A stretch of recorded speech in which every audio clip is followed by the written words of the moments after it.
Warning! The following episode of Orsini's Uncensored Mind contains explicit language and adult content. The thoughts and opinions stated on this show are reflective of AJ Orsini, the Steve Dave, and their guest exclusively. Seriously, guys, my dada and uncle say some pretty crazy stuff.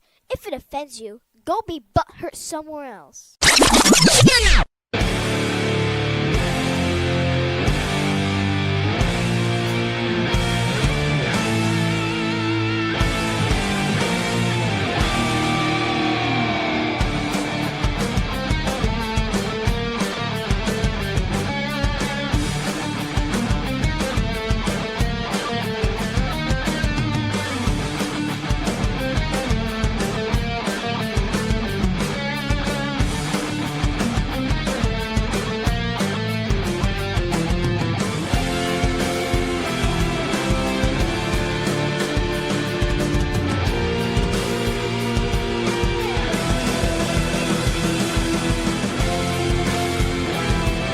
Welcome to Orsini's Uncensored Minds, and now your host, AJ Orsini with Dave.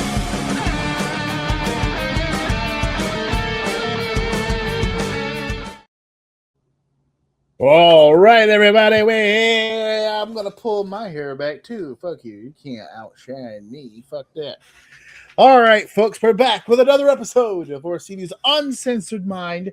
It is episode 360. We're going around in a circle in this motherfucker this week, and I didn't actually consider that until just now. That one of the topics today is actually going into the past and making it full fucking circle, because I've been disrespected long enough, and we'll get into the specifics of that a little later on in the show. We're here with another episode of Orsini's Uncensored Mind at the cusp. Let's go ahead and give a round of applause. We did it, folks. I know you've been waiting for it. I said here on the show, I'll believe it when I see it. Well, I seen it. It happened.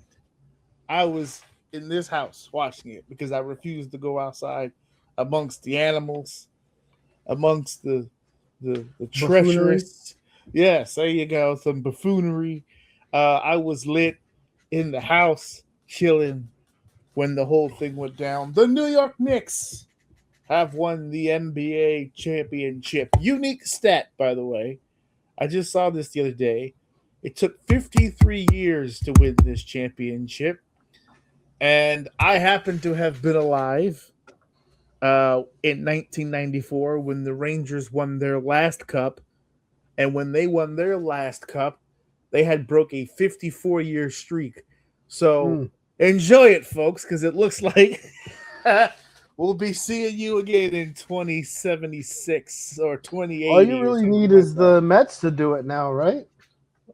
Oh my God! If the Mets were to, and they were close past few years, right? No, can't nobody tell me nothing. Yeah, recently, closest we got was 2015. I still say we should have won that one.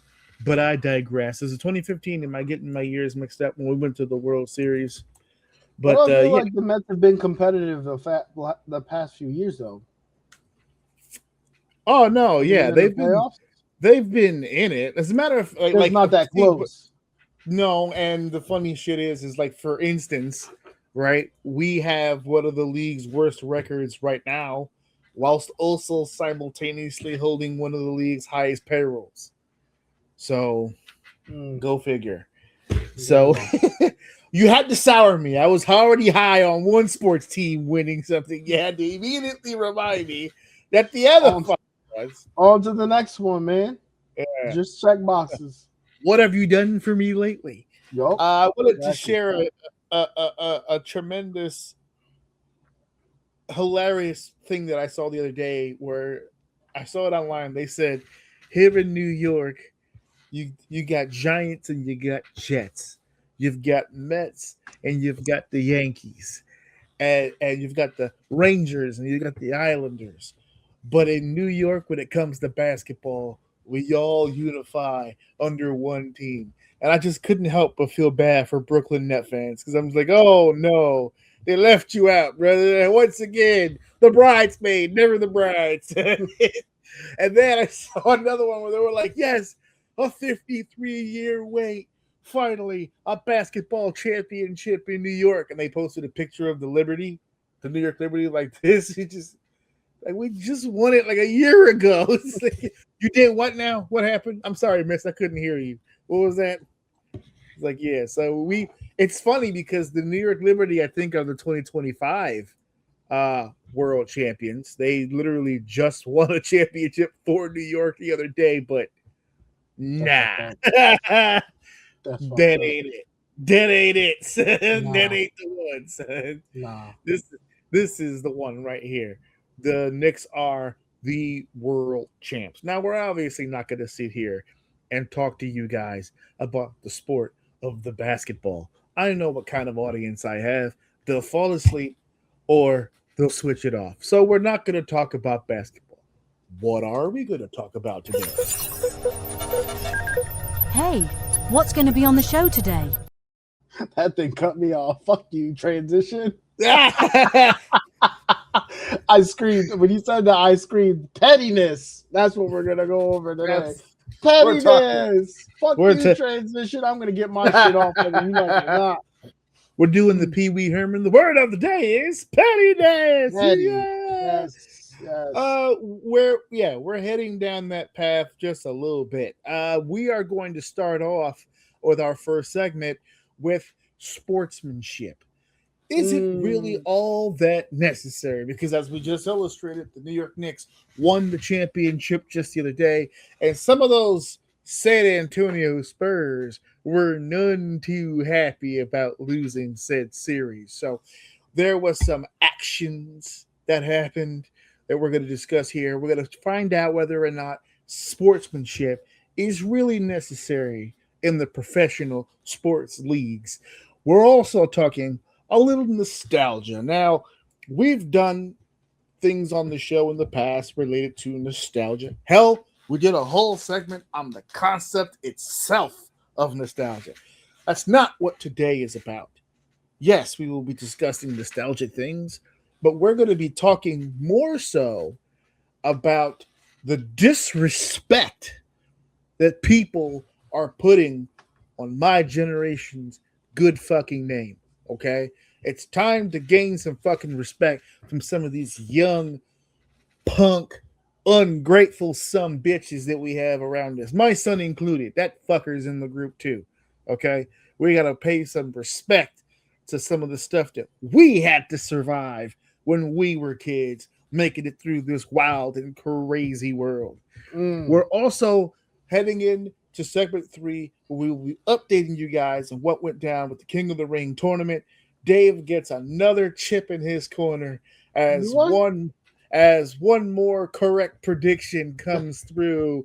And we'll discuss as we start heading closer to the finals. 2 finalists have been named. We have 2 more to name this Friday, which means next week we'll be able to go over the finals when we discuss Night of Champions for our live experience next week. So you guys will be able to chime in and talk Night of Champions with us next week.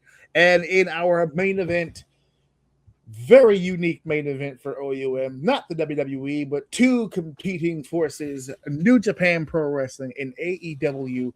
The night after Night of Champions, we're going to see, well, we're not going to see, me and him aren't watching it, but you guys are going to get a chance to see AEW's Forbidden Door, 5th year in a row, where the 2 rival companies will once again put together a dream card, so to speak. We'll get into that for the pay-per-view. And an outstanding post made by the current IWGP Heavyweight Champion stating there will not be an IWGP World Heavyweight title match at Forbidden Door. That caused some controversy. It's got the talent talking publicly. We're going to chime in here on whether or not this protest is good for Forbidden Door or bad for Forbidden Door. So we'll get into all that here tonight. Let's not kill any more time. Let's head to Seg 1. Dave, it's time to start the show. Let's begin with segment 1. Segment 1 here. We are here to discuss whether or not sportsmanship. Let's go to the top here. Sportsmanship. Is it really all that necessary? And the reason why we ask this question is because the New York Knicks and the San Antonio Spurs just ended their 7-game series in the 5th game with the Knicks winning 4-1. Holla holla. Now, winning the championship, oh so sweet. Shutting the fat ass French mouth of a 7'4" toddler, even more fucking amazing. But the question must be asked because at the end of said game, a couple of the Knicks players, including our captain, Jalen Brunson, walking over to the San Antonio Spurs side of the court, shaking the hands of the coach, Mitch Johnson, and of course, number 7, Cornette, I believe his last name is. Not our Cornette. His starts with a K and it's spelled very, very differently. But there was one Spurs player that stayed, paid their respects, handshake, great series, congrats on the win. Yada, yada, yada. But all of the Spurs, for the most part, pretty much walked off the court, including their guy, Victor Wembanyama. Wemby walked off the stage and went back into the locker room and just said, you know what? Fuck all this. I ain't in the mood to shake anybody's goddamn hand. The hell with that.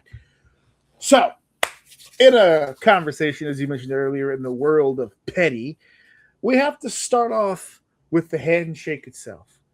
Is it necessary? Now, as we all know in lower levels, pee-wee, little league sports, they have the kids line up and do that little crisscross gimmick where they all dap up or shake hands. It's called respect for the game and respect for your opponents.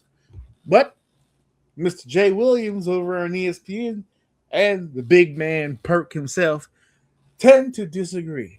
They say to themselves, we're professional athletes. We all grown here. If I don't want to shake anybody's hand, I shouldn't have to shake anybody's hand. Hence the question, sportsmanship, is it necessary? Now, Dave, do you feel, A, that it is necessary at that level, or B, do you feel that Wemby was being disrespectful by walking off the court the way that he did?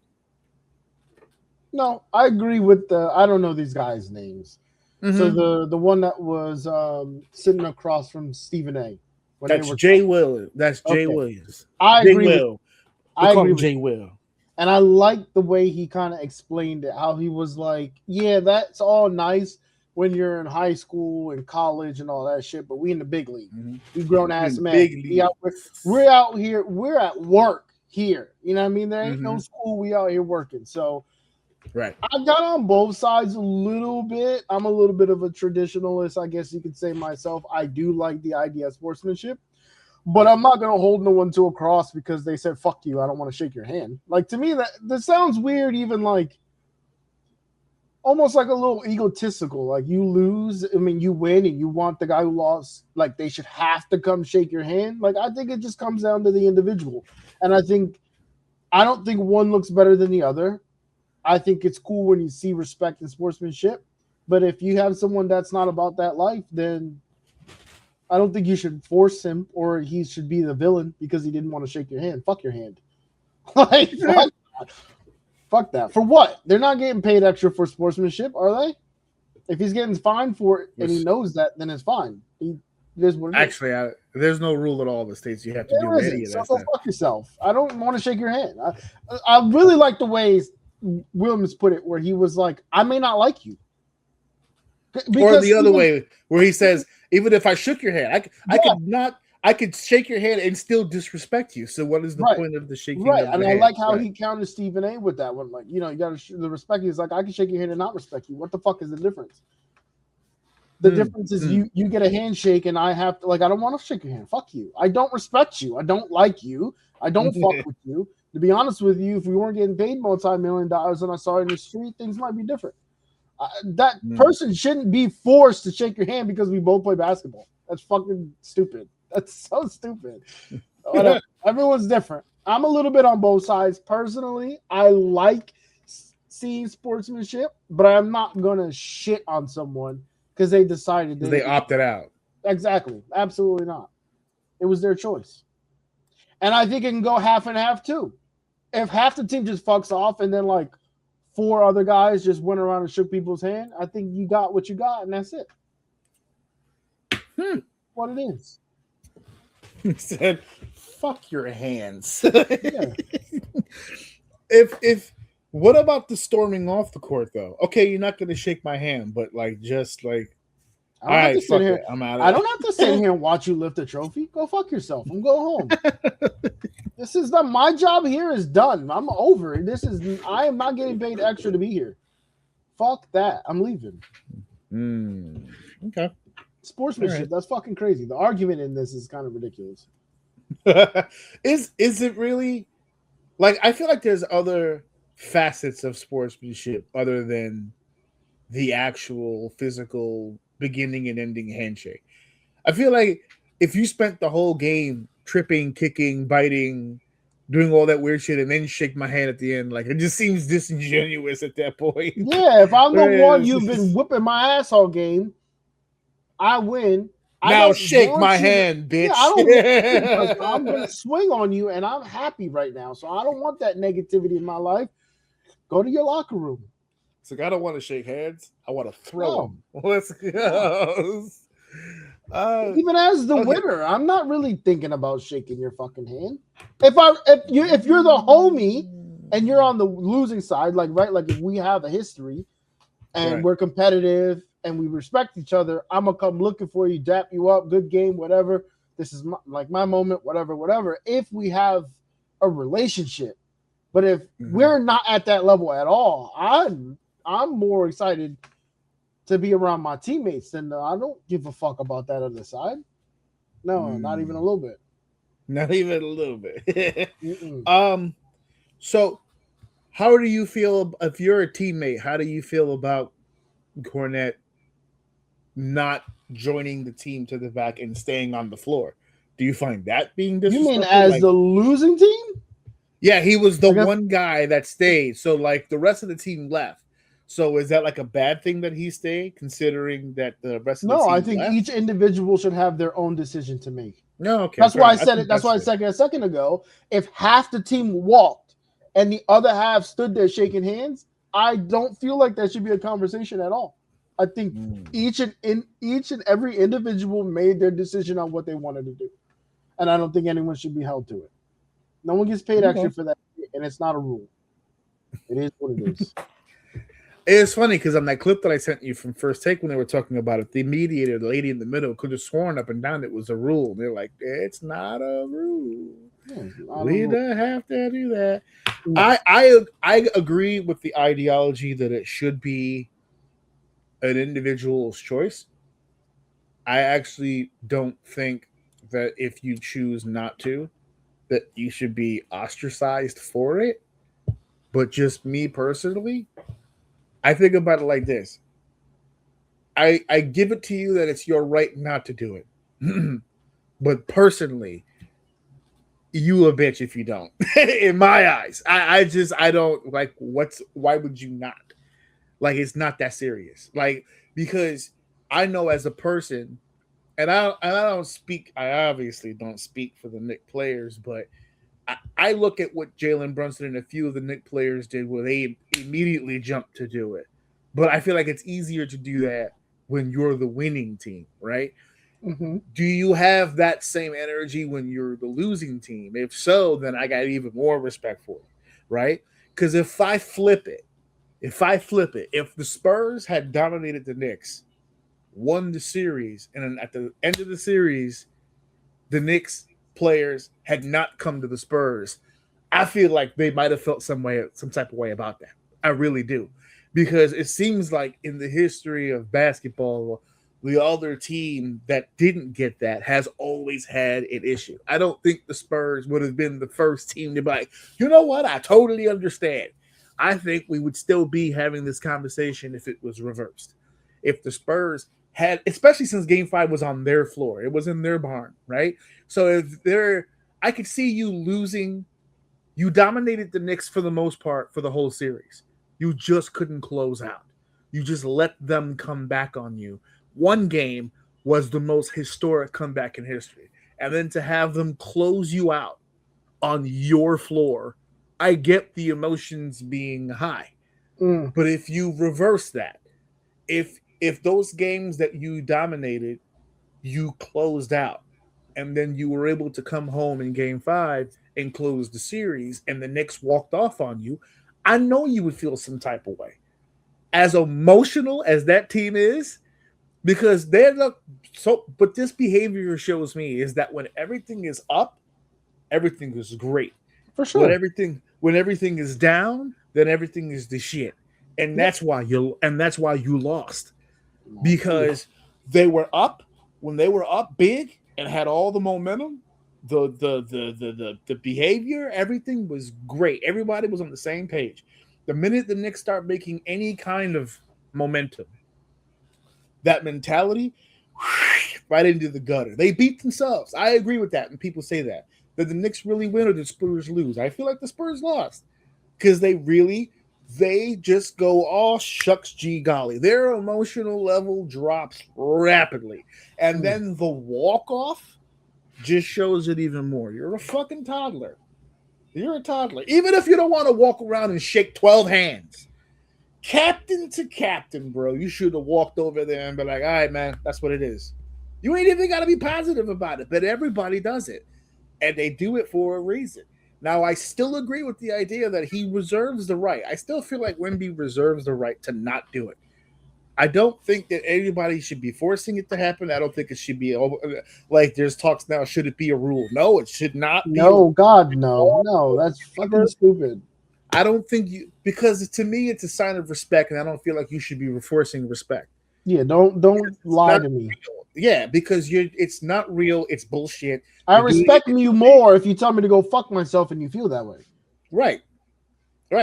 Because in the essence, that's what would happen. If you made it a rule, that's what's going to end up happening. They're going to go around, shake each other's hand, and that motherfucker, all kinds of shit. Well, they're going to do worse disrespectful shit where instead of coming to shake your hand, they do like that, like a lazy reach in, slap your hand type shit, like a 5. Do the limp wrist. No, or just like hit you, like dap it up. Just dap it up. Yeah, all right, man. Well, if you don't come to shake my hand like that, or like this, I don't know. I think it's silly. I think everyone is right in this situation. That's how I see it. I see the guy who walks off, he has the right to walk off. The guy who pays respect to everybody after the game, I think that's dope. The viewer who thinks the guy who walked off is a piece of shit, I think he's right. And I think the guy who's excited when he sees all the team come together at the end and show good sportsmanship is also right. I think everyone is right. And I think whatever happens, and just appreciate the people that do it and just ignore the people who don't. That's how I see it. So how do we answer the actual question of whether or not, because the question here is it necessary? So if we're leaving it up to choice to have that final, because I still think gameplay and the handshake are two completely different worlds, right? You can keep your handshake. Just don't fuck with me during the game. You know what I'm saying? Like, I'm trying to not be injured. I'm trying to make it to the next game. I'm going to fuck you up. No. What are you talking about? No. What you mean? You about to catch both of this. I'm about to beat your ass on the court, and then if I don't lose, I'm not dapping you. You're going to have to hold both of those L's. That's how this works. Well, it looks like they only got one L. They might have beat the shit out of the Knicks, but they didn't win the fucking championship.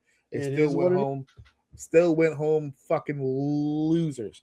And I'm not going to sit here and sit on the soapbox as far as the fans go. I'm not repeating any of that. I clipped out. It's a 9-minute rant. It's on YouTube. I'm not going to go over it again with the simple addition of either side. I said it on that show last week. Either side. I don't give a fuck. Knicks, Spurs, Bulls, Cavs, Celtics, Avalanche, Rangers, Islanders, Jets, Giants, 49ers. I don't give a fuck. If you're following sports and you're a hardcore sports fan and your idea of celebration is fucking up people and property and destroying shit around you, you're a fucking piece of shit. I said it then. I say it now. I don't know if you saw the footage, They were tearing up cabs and school buses and setting them on fucking fire.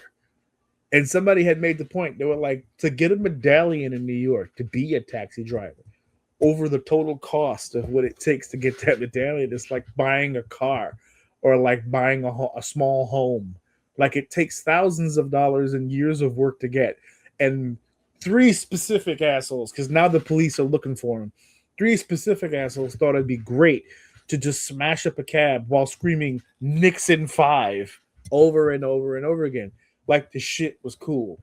No. You're a piece of shit. 5 is crazy. And the funny thing is that we're living in a world where everything is being recorded. And they're not shying away from the cameras. They're screaming into the cameras, Nixon 5. So the police don't even have to like print like we don't need to bring in the sketch artists. You know what I'm saying? We have your face in fucking 4K, motherfucker. All the pixels are there. So we're looking for you. So I hope you didn't go to work tomorrow and just get blindsided. So we got to fix that. I'm not even so much worried about the game as I am that, because I saw footage of people doing all that shit in the street, and people were trying to get their kids from the building into the subway to get them away from all that crap because there's kids at the game. And now they're talking about the possibility of shutting down school on Thursday so that kids can go to the parade. Don't do it. Don't take your fucking kid to that parade. They may not make it out alive because that's where the animals will be. Why are you having a fucking parade on Thursday? Because listen.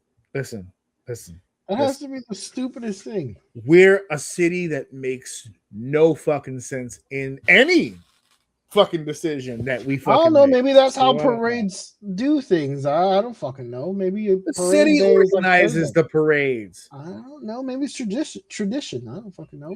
No, as a person who has been in a championship parade, physically in one, it is a pain in the ass to be a part of that process. So they take their time in deciding what they decide. Thursday was not a fucking accident, or it wasn't we'll see how much time we have to. No, they chose that shit specifically to be dicks, because I don't know. And the funny thing is that the thing is this Thursday and school ends next Thursday. So yeah, do you mean? Okay. Like I said, this city doesn't make any fucking sense in anything that it does. Fair enough. The fact that I still live here is fucking, I don't know. I'm over it, to be honest with you. But yes, congratulations to the Knicks, and fuck Wemby, I guess, moving forward until otherwise. Otherwise. He's, you know what? Before we sign off on this topic, the one that I keep hearing the most. Well, he's only 22. He's a kid. He'll learn. I'm like, stop. He's 22. Stop. That's old enough to know not to be a bitch. Jesus Christ. I mean, not That's really. old enough. Not when you lived your life 7-4, you said? Nah, Yeah, that kid gets everything 7-4. he's ever wanted. I don't give a fuck. Did you hear Shaq?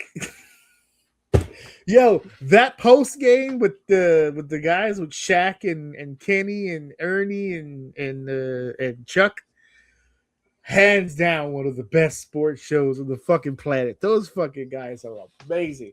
That game was over and Charles Barkley got out of his seat. It was like the San Antonio Spurs is the stupidest fucking basketball team of all time. Said, how in the hell do you have a lead that size in the NBA Finals and lose? What is this about? And then they went to Shaq and said, Shaq, as a former big-time center in the NBA, what's your advice? What do you say to Wemby when you see him go down like this? And Shaq, no hesitation, just grabs the microphone. He got to go to the gym. He needs to put on some weight. Because he's getting his ass kicked. He was getting 7'4", getting manhandled. Plus, I don't know shit about basketball, but he looked very small. He's like very skinny. Very, very skinny. thin. for the record, too, they didn't want to say this on the show, but I'll say it. A lot of those big plays, like the play that changed the whole, which basically won the series for the Knicks, was a Jalen Brunson inbound, a 3-point shot attempt. It bricks off the back of the rim. 4 Spurs jump for the rebound, but the one Knick, OG, taps it. It goes into the basket. They win the game by 1 goddamn point. 4 Spurs jump for that ball. You know which Spur didn't? The 7'4" center that they have on the floor. You know why? He wasn't in the fucking paint. For whatever reason, the center was guarding the point guard at the 3-point area. So the guy who was supposed to be an automatic rebound was 23 feet dead away, which left our big to jump over the little itty bitty Spurs and tap the ball into the goddamn basket. You young motherfuckers is going to learn. You can't reinvent the wheel, baby. Put your big ass in the post and dominate the game. Stop being one of these bitch ass 3-point shoot big man. Fuck all that. Fuck all that. Look what it got you. You're sitting at home all pissed off and all kinds of angry. Yeah, put your big ass in the post. Stop playing around. Take Shaq's advice. Go get some whey protein. Make it a part of your regimen and bulk the fuck up, baby. It's time to put on a little poundage. It's time to get trimmed. You're already trimmed. It's time to get jacked for beach season, baby. That's it. I know you Frenchmen like your places, and your baguettes, but it's time to get jacked, goddammit. You want to earn this respect back? Get in the gym. Fucking ball it up, baby. That's what I'm talking about. Because even Jalen Brunson was hitting him with it. 3-point shot and they hit it with a double bicep. Bam. You was getting schooled by the point guard, kid. You're out of your depth. So anyway, yeah. He says, fuck a handshake. I say, I want my fucking handshake. Get your bitch ass over here, motherfucker. Entitled was the perfect word. Hell yes. Hell yes. Come pay your respects, motherfucker. Because I would. If you would have won, I would have walked over there. So you better come over here, goddammit. Who knows? Pardon me, it depends. Who knows? Both of these teams still young. We could be seeing this. I don't know if they're going to both be back in the finals, but we could be seeing this action a lot more between these two teams. Who knows? East versus West. Yeah, so here you go. All right. Seg 2. Let's keep this show going. It's time for segment 2. Now, before I place this banner up, I want to make something perfectly clear. I love my son. And more importantly, I love my son's friends. He has a very nice array of friends. But I want to set them all on fire right now. Because they are very disrespectful kids. Yeah. Very, very disrespectful. So I know that I'm 43. I know that somewhere down the line, there's a shrouded man with a scythe wandering around looking for my very soul and looking to take me into the world beyond. I know that he's very nearby. I can feel it in my creaky old bones.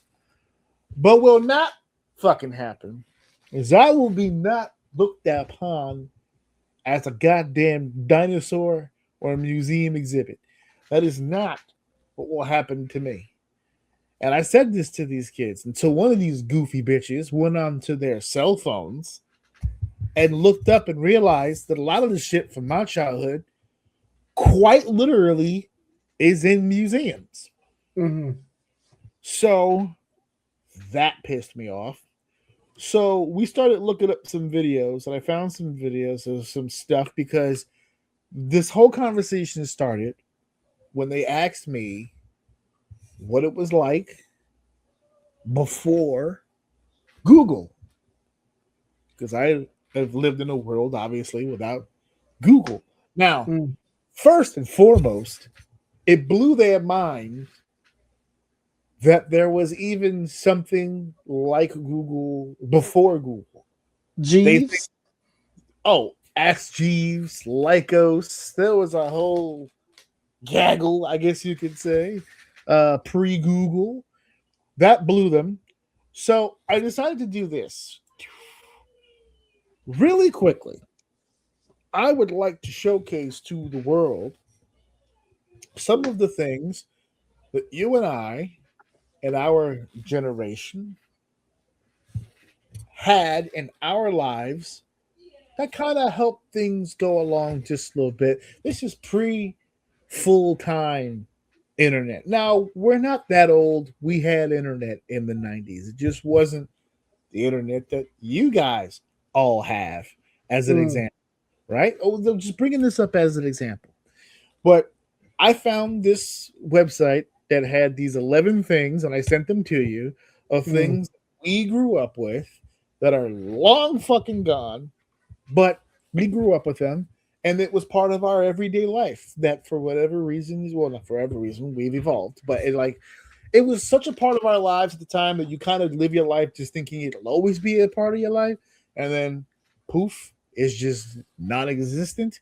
So really quickly, I'm going to showcase to the audience today the 11 items that were on this list. And because I'm nice like that, I have provided visual aid. I'm not just going to tell you about it, I'm going to show you. And with these items, I feel comes with some very personal and funny stories because we grew up in the same house, but mm. we may not remember the same exact things in the same exact way. So I thought this would be an interesting talk. As a matter of fact, I'm going to clip this, send it to these bitches so they can fucking get an idea of what we're talking about. And I'm going to label it right here for everyone to see. So, first on the now, remember, this is not like a top 10 list. This isn't like best to worst. It's just a list of things. It's 11 random things that we had when we were kids and as we got older that we survived through, and it's all fine. We lived, we made it through. Now, the first one on the list hurt me dearly because I think of all the things here, this is the one that makes me feel the oldest because Mm. this is the one that boggles the kids' minds. That there was once a time, the Dark Ages, as they call it, where you just didn't have access to this or this thing that we're on now. My phone fell because, of course, and they're born in a world where they have access to this at all times. They're Yeah. on whether they know it or not, depending on what devices are running in their homes or whatever the case may be. So I wanted to show something that might spark a memory to certain people because, like I said, in the 90s, we did have internet. It was just extremely slow internet and it was extremely frustrating internet, but internet nonetheless. If you had the patience, god damn it, then you were good to go. But for me personally, Yeah, the that's unfair though, because I think the best way to put it is not to say readily available, which is obviously probably the right way to say it. I think the best way is to say just I don't know. To me, like depending on what household you grew up in, you didn't know what the fuck the internet was. Like if you ask me, internet yeah, didn't exist until like late 90s. So if you're telling me early 90s, that's just because no one around me spoke about the internet. It wasn't until like AOL became a thing where I found out what the internet was.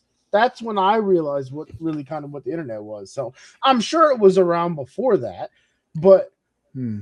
nowadays everyone knows the internet exists. Back then, you could very well be well into your teens and have no fucking clue what the fucking internet is at all.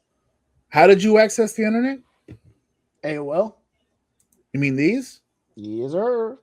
Had Oh, and it when the new update came in through the mail and the little magazine, hell yeah. oh, go right This upstairs and was it. update it. This was the bomb right You here. remember the You need update? this. Remember the update when you could customize your welcome screen? Oh, Oh, oh dude. man. And That's tell you I'm what, it took talking about. forever to load that motherfucker, but woo, it was fire when you had the customized Woo. background. There was something about that welcome, and then you got mail. Oh shit! Yeah, but let's talk about the dark side of that. When you logged in, that motherfucker didn't say you had mail. That hurt. That should hurt. Or you haven't had mail in a while, and then all of a sudden you sign on, you got mail, and you go, oh shit, and it's like a ad for like Verizon or something like that. You're like, oh, that was damn. back when you could not have gotten mail. That shit don't exist today. There's so much spam. You're always gonna have mail. But then, if you didn't get an email from someone, then you just didn't have mail. You just didn't have mail. Solicitors didn't get to the internet until like the early. I'm trying to remember if there was even a junk box back then. Yeah, there was. I can't remember. Okay, I can't remember. There was a junk mail button, but the junk mail button, like you said, much like today, your search history dictates what goes into that junk mail. But unlike today, it had to be very specific searching, and it had to be searching in certain places because not everyone knew how to fish your IP address and stuff like that. Now, if you talk next to your phone, you're getting all kinds of fucking spam shit. Oh, we should. Where are we going on vacation? And all of a sudden, Orbitz is having a 75%. Oh, god damn it! Yep. So yeah, it's real. You had to work for it before. You definitely had to work for it. Another aspect that we had back in the day, which completely blew their fucking minds, because believe it or not, there's a lot of people today that don't realize that streaming is actually still relatively new for the most part. I'll say within the last decade or so.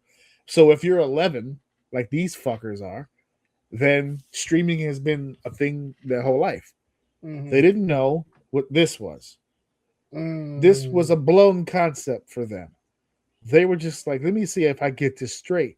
I'm supposed to leave the house and go to a facility or a place that contains the entertainment inside of that. I said, yeah, it looks like this. Ooh, oh my god. It looks a lot like this. Okay. There's so much weekend fun right there. Oh my god. Oh, this is weekends. Look at all that assortment. Yeah. And the thing is, and I told him, I said, you know how when you go on Netflix, you can go to categories, dramas, documentaries. They're like, yeah. I was like, okay, in the store, similar premise. Those shelves were those categories. Shelves are the categories. You can look through it. New releases are usually somewhere in the middle or the front. You catch that new movie coming out. And unlike streaming, however, I had to explain it to him that once you subscribe to the streaming service, you have to you have access to it at all times. Whereas here, you rent the movie or game, depending on whatever, and then at some point, they're requiring you to return it. Now, I will be honest with you, kids. We didn't always bring it back. It was like an old library book. There are people right now somewhere with a VHS tape still in its case that has Blockbuster on the front of it. I got a DVD case over there. I should have thought of that. I have a DVD case over there that's from Blockbuster that we never brought back. I paid for it, but I never brought it back. I like the game, so I never brought it back. They said, well, we'll have to charge you for the game. All right, fine. I like the game. So yeah, they really couldn't wrap their minds around the video store aspect. They're like, are you serious? Very serious. Yeah, man, that was a prime motivator for me as a kid. Being able to go pick out a game, go to Blockbuster and pick out the Nickelodeon Guts for what is it, maybe like Super Nintendo or Sega, whichever one. I can't fucking remember. Do you have it? Guts. It's crazy. I still to this day want a piece of the aggro crag. I'm gonna make that shit happen. I promise you on that. Just call like Mr. Beast or something and see if he'll get someone to do it. So aside from streaming, because once I told them that we didn't have streaming, we had the video stores, and they said, "Well, what's in the video stores if it's not?" Because you're streaming, right? It's not a physical thing. I see a picture of physical things. Mm-hmm. What are the physical things? Well, we had a thing called VHS tapes, okay, along with, for our audio purposes, cassette tapes. Now, I went looking because I know Steph had a collection of cassettes somewhere, but I couldn't find it. What I did find, however, that yellow is off-white. I mean, that white is off-white. That's how you know it's good, baby. This is authentic. This is the real deal. My favorite part of the cassette, the VHS. La, la, la, la. There's your movie right there, folks. Before streaming, it was right here. Now, you're probably wondering to yourself, AJ, why in the hell do you still have a VHS tape in your house?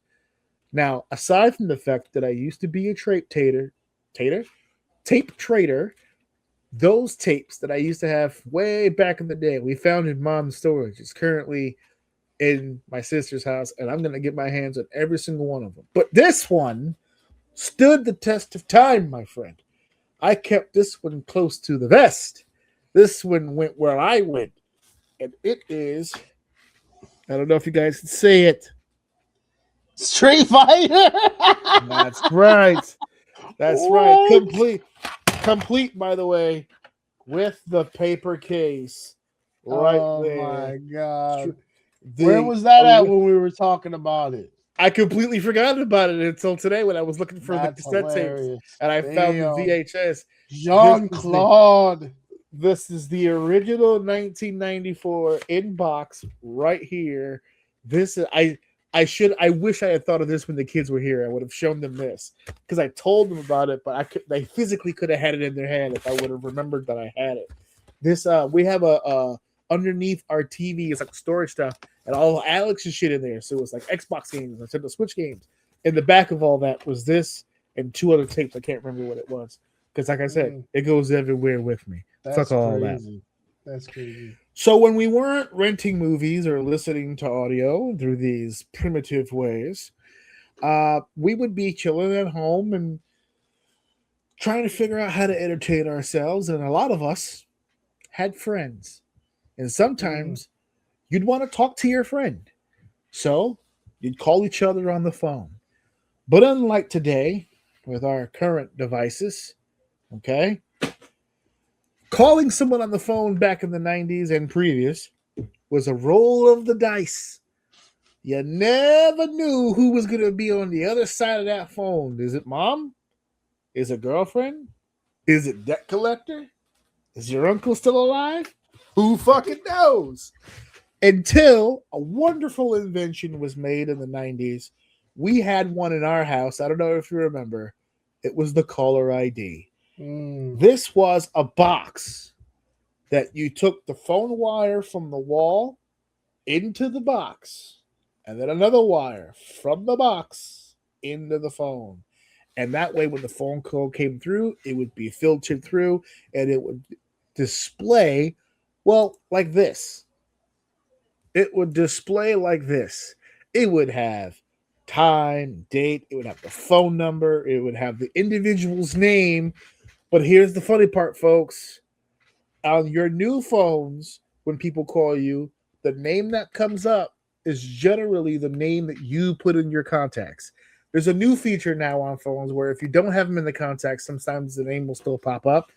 Here, the name of whoever it was that owned the phone line is what came up. So if your friend called you and you're both in school, the number is going to come up. It's not going to come up your friend's name. It's going to come up either mom or dad or whoever is paying for the fucking phone bill. That's the name that's going to come up. So sometimes you'll get phone calls from numbers. It very well is your friend or a relative because we didn't have cell phones like that. We had cell phones in the 90s, but not like that. Not everybody had cell phones. So you had to find a phone. And God forbid someone's calling your home from a goddamn payphone. Then the caller ID has been rendered useless. It's been made to be powerless. We still don't have a fucking clue who's calling you. It's a Yep. roll of the goddamn dice. Oh my goodness. I can't And to believe tie it to internet for you young kids with the Fortnite lovers. Imagine being Do in it. a 1-on-1 and about to drop the wall and you're gonna shotgun somebody and then you freeze because your grandma's calling you and your internet just cut off. Mhm. You The just internet lost that we fight. had, the internet that we had was called dial-up. We were using a dial-up modem, which means Mhm. the phone wire is what was giving the actual computer internet, which Yep. means that service can be disrupted when the phone is activated from the other side, meaning a phone call. So if anybody called you on the phone, or if you were online and no one knew you were online, and mom's downstairs and she picks up the house phone to call somebody, you're Mhm. fucking dead. Yep. You're dead in Dead. the water. Yep. It's a done deal. Yeah. Nothing and nothing on earth ever made more kids in trouble than trying to sneak on at night to go on the internet, and that goddamn modem sound, that dial-up modem, that fucking death. I've seen people attempt to hug it to try to snuff out the sound. Shut up. Shut up. Yeah, and the phone was the cheaper way for internet back in the day. Everyone has it in their home now. They have the high speed internet now, but that was a luxury. You didn't really, that was like an investment in the home. You never really had it in the house. And I still remember to this day, man, I was playing Final Fantasy 11 still on dial up because we didn't have high speed internet. We really only did the dial up stuff because it was, like you said, a lot cheaper. And I was in Dynamis, which is like a high end, just a end game activity, and you can do it once a week. So if you like mess up or miss out on it, you got to wait till next week to do it. And I got kicked out because somebody made a phone call. Somebody called, someone picked up the phone, made a phone call. I got kicked out. I couldn't participate. And I woke up the next day and go, look, it's X amount of dollars for internet. I'm paying for it. That's it. I work this little stupid job and I'm taking all my money and I'm fucking paying for it. Like, You nah, drew a we're not line doing in the this no sand. more. Enough. Nope. No Enough. more. We are getting Comcast in here tomorrow.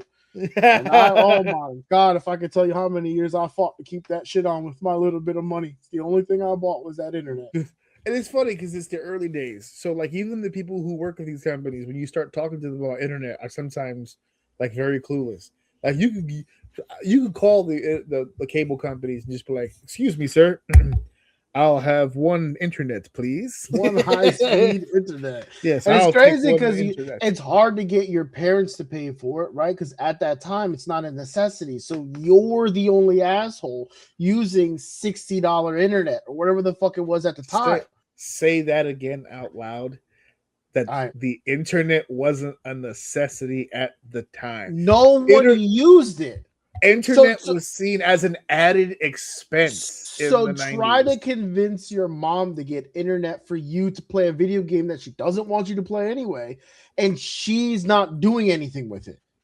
It wasn't until like a decade later where I think I once heard her utter the words like, "We need the internet," and I'm sitting here like, "Damn, that's what a fucking 360 we did here." All Yeah, of a because sudden, you need once the you fucking internet.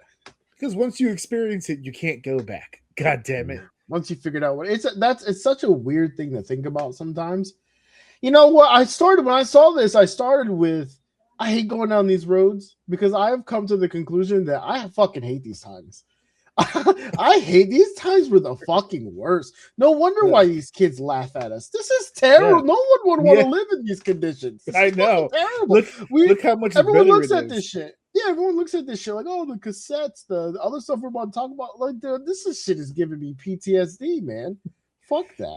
You kids haven't learned to live yet until you've tried to download one naked pic, one frame at a fucking time.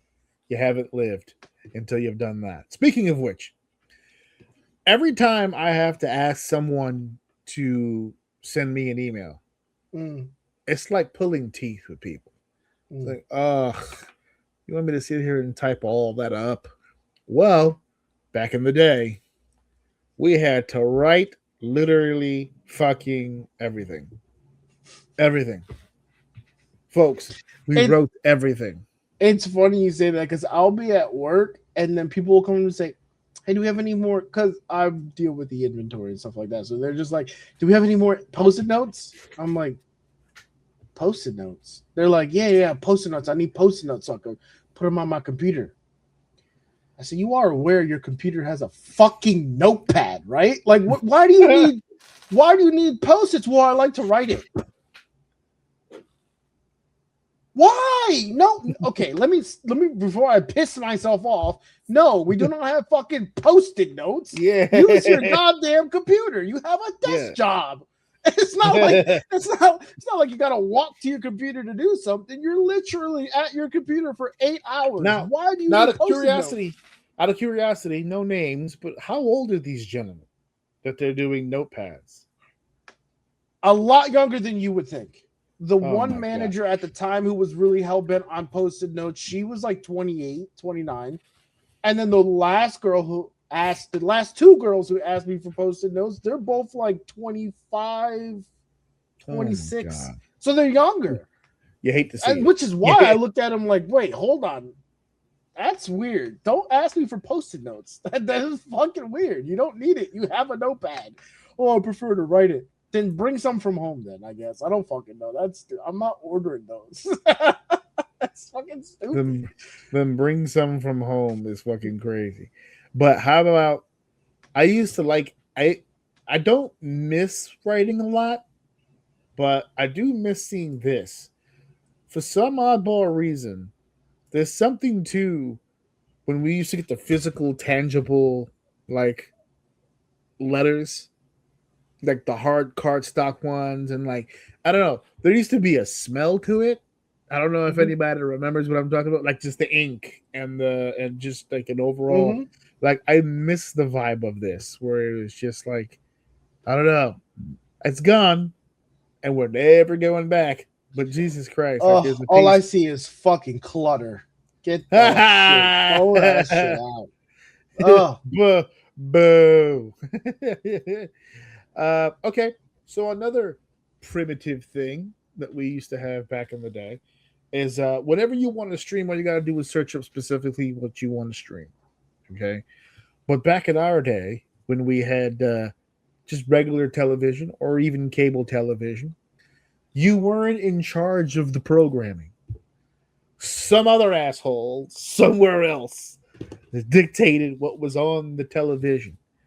So in that case, we needed some sort of guide, more specifically a TV guide, book and channel. Now the book came first, right? The TV guide book actually precedes even us. It goes back a long way.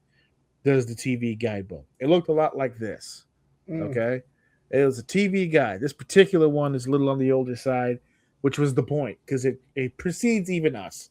But what it is, and I can't believe people are going to hear this out loud, but it's very, very true. This was a book that told you what was going to be on TV at the exact time it was going to be on TV for the week. That means that these people who run these TV stations had to pre-plan what it was that they were going to run, and then they put it in this book so you guys had an idea of when it is that it was going to air. Now, when I explain this to people, bangers on that TV guy, dude. I'm not gonna hold you. Those were all legends. Isn't it wild to see Cosby on a cover of something, and just to think that the kids today will see that and see Cosby right away? They not look at it the same way we did. They have no idea how huge he was back in those days. Huge. Now that was the book. We also had this. Damn. Now, looking at this, actually, I'm going to put us back over here so people can see it, and I'm going to take the banner down for just a second. So somebody was on Cinemax. What time is this? What time of day? Cinemax. It's the Black Sheep, so it has to be either midday or morning. This is a regular. Okay. This ain't the real Cinemax. We didn't get to Skinemax yet. That's a little later on in the evening. Yeah, kid. That's how we got our porn back in the day. Everyone fell asleep Yeah. and we'd put on mute some lightly rubbing. It's some mild gyrating. Some gyrating with some By the way, camera angles that gave you nothing. Oh, actually, we're asking the time. The time is right here. So as you guys can see by the grid, 10:45 in the a.m. top left, it's 10:45. I'm assuming AM since the categories next to it are also AM. They're playing Jackie Chan's First Strike on channel 55. Up next, Star Trek's First Something coming up at 11:30. And so this used to scroll up like this. Yep. Over and over. So if you knew, you wanted to know what was on channel 36, Mm-hmm. and you fucking missed it. Yep. You gotta fucking wait. Tell me I'm wrong. People would go to the channel. God. People would go to the channel and go, Yep. I wonder what's going to be on channel 14. And they go to the TV Guide channel and it says 24. Yep. And everyone would go, all right, I'll come back. And they go watch something else and they would try to time it. It was like, let me come back to that channel again. We had the I don't even know if remotes have. They probably don't have it anymore. The last button, the last channel button. Some of them the last still channel do, button. yeah. So you would go to the guide, and then you would go to whatever you're watching, and then you would just be like, boop, boop, boop, constantly. And if you're smart, like I was, if you knew the TV guy was, let's say, I don't know, for the sake of example, let's say it was channel 1, right? Channel 1 was the TV guy. If I said, okay, I'm going to come back to the TV guide later, regardless of what channel I go to, I split it with the TV guide. So that TV guide always stays on last for as long as I need it. So once I get to my channel, okay, I know what's coming on, I leave it alone. But if I know I'm coming back, I leave that bitch on last at all times, baby, because that's what we need.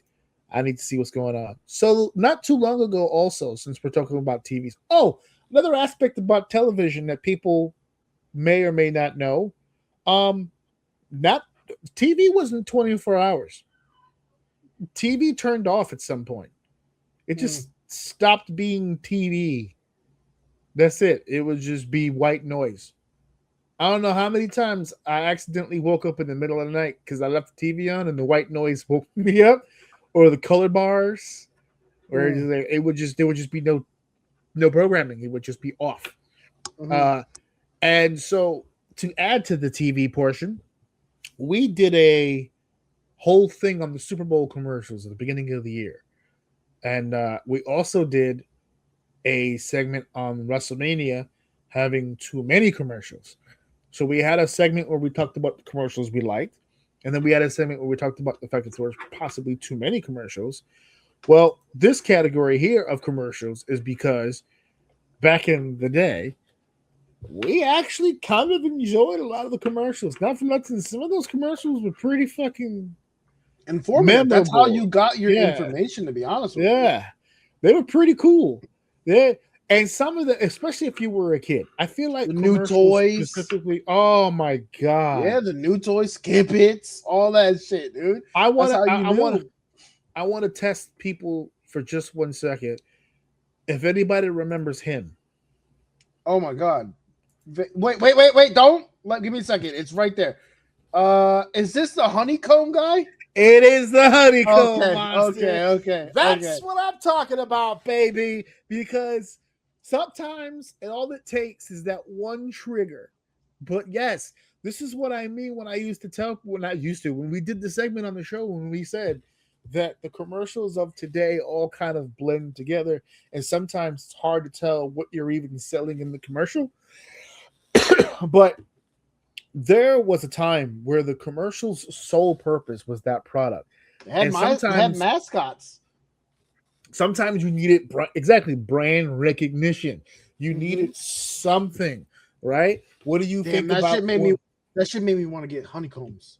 Do they even still have honeycombs? Oh yeah, I'm pretty sure they do. Yeah, I'm pretty sure. Last time we talked cereal, I ended up eating Apple Jacks for like a week. I ate a whole box in one shot. Yeah, that was terrible. Anyway, that's a bad idea. We used to make the G.I. Joe commercials, the Transformers commercials, the commercials. We used to, when you watched television shows, you had to catch it live as it aired, or you just never saw it again. So what happens is that sometimes the commercials are what reminded you about the show coming up. So it's like this Tuesday, except now we take it for granted. Now when you watch a show and it goes this Tuesday at 7, or which most shows don't even do that now. A lot of TV, they'll give you the commercial and it goes streaming live now on Paramount Plus. And you could just go whenever you'd like to Paramount Plus and go stream your shit. But they would tell you some commercials get aggressive. This Friday, 8 p.m., this show's gonna be on. Don't fucking miss it. That used to be, remember NBC, must see TV. It's must see. You have to see it. Must see TV. Now we don't have must see TV. Now we have watch as you go streaming. It's not the same kind of bite to it. Doesn't have the same punch to the gut. Here's one that blew my son's friend's fucking mind.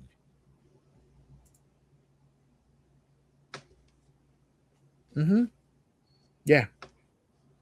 The very first GPS that was sold to people was this fucking big. It was a black box. I know for a fact because I bought it for my mom many, many moons ago. It was one of the first ones. We didn't have a fucking clue on how to use it. But damn it, we had one. So we were cool kids for a little while. But before that, you used to have to figure that shit out. In the 90s, we had MapQuest. And that's when you used to search up the directions to something and then print it out. So you'd have people like with printouts try to look at the sign.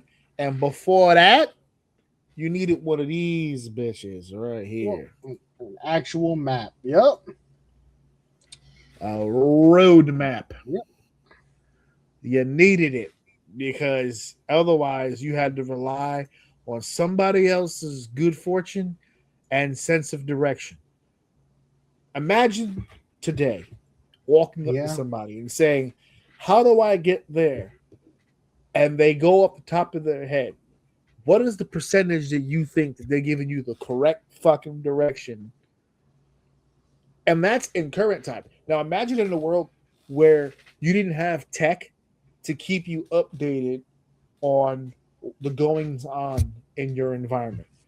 So go 2 blocks down, make a left at the light, take that 6 block down, stay on your right hand side, and then you'll merge onto the highway. You should be good. It sounds great on paper until you realize that highway isn't there anymore. So screwed. The worst part of this still lives in certain people. And I'm calling to say this is topical because the Knicks just won. So I'm talking to you fucking New Yorkers, all right? You guys are the fucking worst. Because every single one of you motherfuckers have got a faster way to fucking get somewhere. And every single one of you think you're better than the fucking GPS. Yes. Oh, just turn that off. No, turn that off. I got you. I'm gonna take you. No. Shut the fuck up. Sit back there. I don't give a fuck about your shortcuts. Whatever the fuck you think is better. You know it's 10 o'clock, so there's traffic over here. We about to eat this traffic. This phone says we gonna get there on time. So whatever route that shit is gonna take us at, that's where we going. Shut the fuck up. That's the worst. The people it was like you kind of like learn, and it was probably a benefit to those people around that time, right? You learn more because the more people give you directions, the different routes you're fucking taking, but it's all just hoping someone's right or that you remembered everything correctly or wrote it down. There are certain people that did it for so long. I knew an old school wrestler. He used to make drives all the time for wrestling. He can go from New York to certain sections of Texas by memory. Just the drive. I'm really how good he with got that. there. If I'm the one that does something, I can usually get myself. I can't tell you how to do it, but I can just go. I usually have the GPS on to help me in case there's traffic. That's why I keep it on. That's why I even going to work. I go to work the same place every fucking day, but I keep my GPS on just in case there's traffic and it wants me to take a fucking detour. That's really the only way. Yeah. But for the in case most it reroutes part, me, yeah. Right, but for the most part, I'm very good at like getting somewhere and like understanding how to get back from the way that I came from without really having like too much fucking direction. I My feel wife's the complete opposite, by the way. You spin her around in a circle, she's fucking lost. no, my wife is the one to argue with the Jeep. My wife doesn't acknowledge the GPS. She just Yeah, looks at me I and know. goes, "Why are you going this way?" It's like the GPS doesn't go this way. The fuck? Fuck that GPS. Yeah, Jesus Christ. So this one's kind of an oddball one, but I didn't realize when I showed this list to my wife and my kids' friends and stuff. I didn't realize how much this isn't a thing anymore. It was weird. It blew my mind. The laugh track. The laugh track. To me, in my head, it's something you never really thought about. You watch shows, you heard laughter. The laughter is so funny when you think about it now. The laugh track never influenced my laugh. I will laugh if it's funny. I will not laugh if it's funny, and I don't care if the laugh track happened or not. I would, if it's funny, it's funny. If it's not, it's not. I always thought the laugh track wasn't to cue me to laugh; it's to make the feel of a live audience. So I always saw it as other people in the crowd are laughing, but like I didn't find it funny. You know what I mean? So that's what I always assume laugh tracks. Now that you say that, I guess that kind of makes sense. Where you're trying to kind of like show the people watching like when you're supposed to laugh. I guess that's the thing too. I always thought it was like a live audience feel. Right, but let's talk about the before laugh track. So what happens is when they started doing comedies, the idea was that we don't know if the audience is laughing or not. So let's give them cues as to where they're going to laugh. And someone said, well, what's better than doing this? What's better than just doing the show in front of a live studio audience? How many shows did we hear when it starts and goes, this episode was filmed in front of a live studio audience? And so now you would get a genuine reaction from people. The problem they were having with the studio audience is that they don't always respond to the things that you want them to respond to. Or in some cases, they go rogue, as in the case with quite possibly the greatest television show live audience in history, Married with Children. That audience is the AEW of fucking TV audiences. They didn't just laugh or cheer. They made sounds. You remember when they used to say something sexy and somebody would go, ow! Woo! And then they go, ooh, they were just creative. They were coming up with their own Marriage, shit. man, classic. Love and marriage. I love that show. But that audience is an idea. So what happens is that people started being people. They were reacting to things they wanted to, not what the producers wanted them to. Hence the laugh track. And then all of a sudden now they're in firm control of how the reaction looks, and they're supposed to. Eventually, I think people just got hip to the idea that people like me, it doesn't really influence a lot of people, so they just scrapped it. There's not. Think of all the hit comedies that are on TV right now. They don't have the track. They just do the show and do the comedy, and what happens. They don't really invest in it, which I think is much better. And actually, up until I realized the laugh track is not a thing anymore, to look back on some of the other shows now and to hear that laugh track sounds weird now.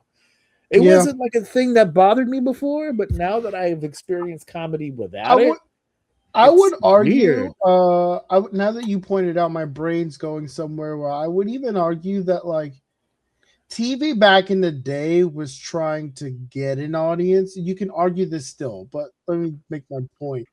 TV today is trying to find audiences, whereas I feel like popular things today have audiences, or at least people who kind of understand.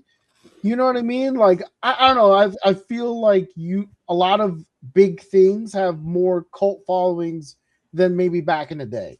So like having to understand when to laugh and stuff like is one thing, but I feel like a lot of the comedians and stuff like that actually make it onto like a Netflix or something like that kind of have that following when people understand their jokes. So there's really no need have to show people. Am I making sense what I'm trying to say? I just feel like they're people popular. are They're popular enough. Yeah, they're popular enough for executives to go.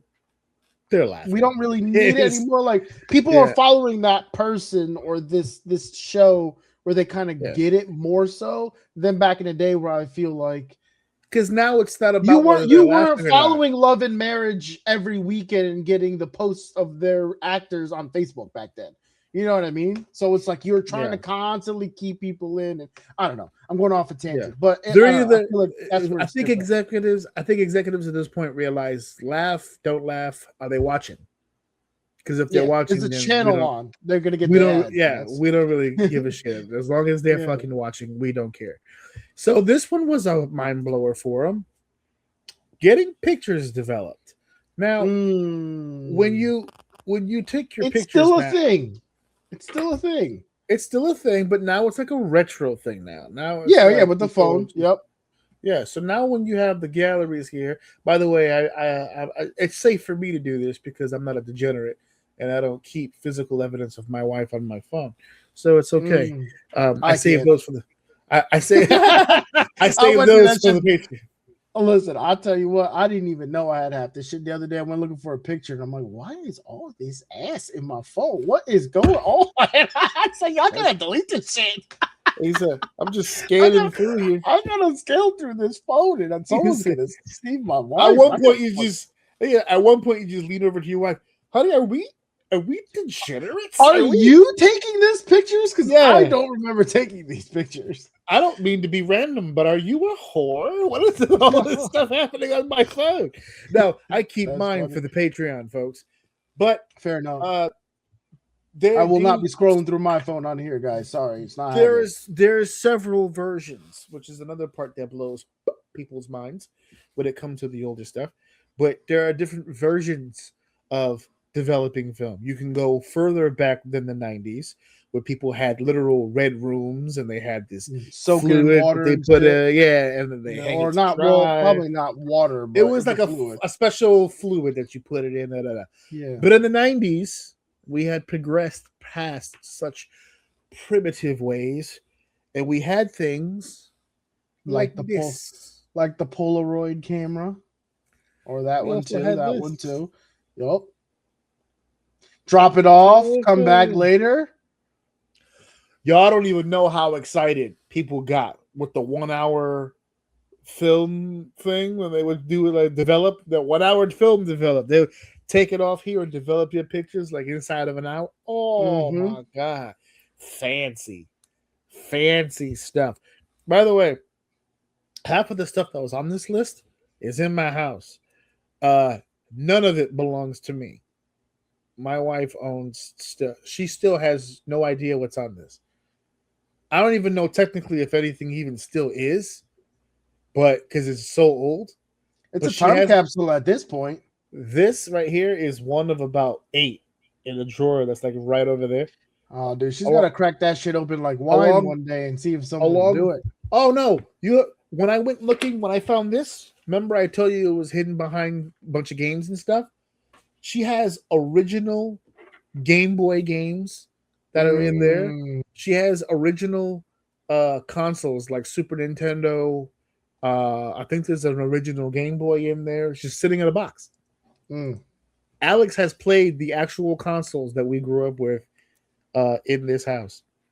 And he laughs about it every time. But yeah, he's played it.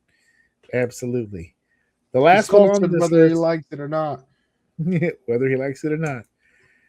And the last one on the list, mixtapes. Now, what exactly is a mixtape?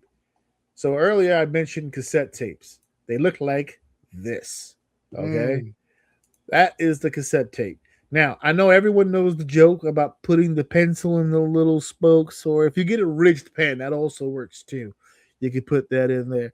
But a mixtape wasn't just having a cassette with music on it. These were canvases for which to paint your art. Okay? These tapes came blank.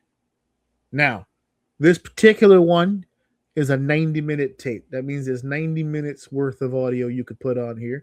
They had 60 minutes, then they had those 120s, baby. And let me tell you something. You see this case that's right above the tape right here? The one that says mix. By the way, this person got fancy. She typed her shit, okay? But I don't know what you remember, but what I remember from school, if you wanted to be in the popular kids, if you want to have status, if you want to have some shit, you need to have a popping, bussing mixtapes. You got to have A1 shit. And here's the thing. Making a mixtape, this is how I explained it to the kids. Making a mixtape to me is the equivalent today of trying to catch specific Pokemon. It's very, very similar. You have to listen to the radio and you have to wait for that specific song to come on. And sometimes that song's not going to come on today. It could be a Thursday or a random day and the song comes on. And you got to catch it as close to the beginning of the song as you could possibly catch it. Now, good mixtape people will catch it as close to the beginning, but unfortunately, sometimes these DJs, they ramble. They'll talk over the opening of the song. Still counts. The beat's there. We understand as listeners that sometimes they talk over it. You caught a good Pokemon.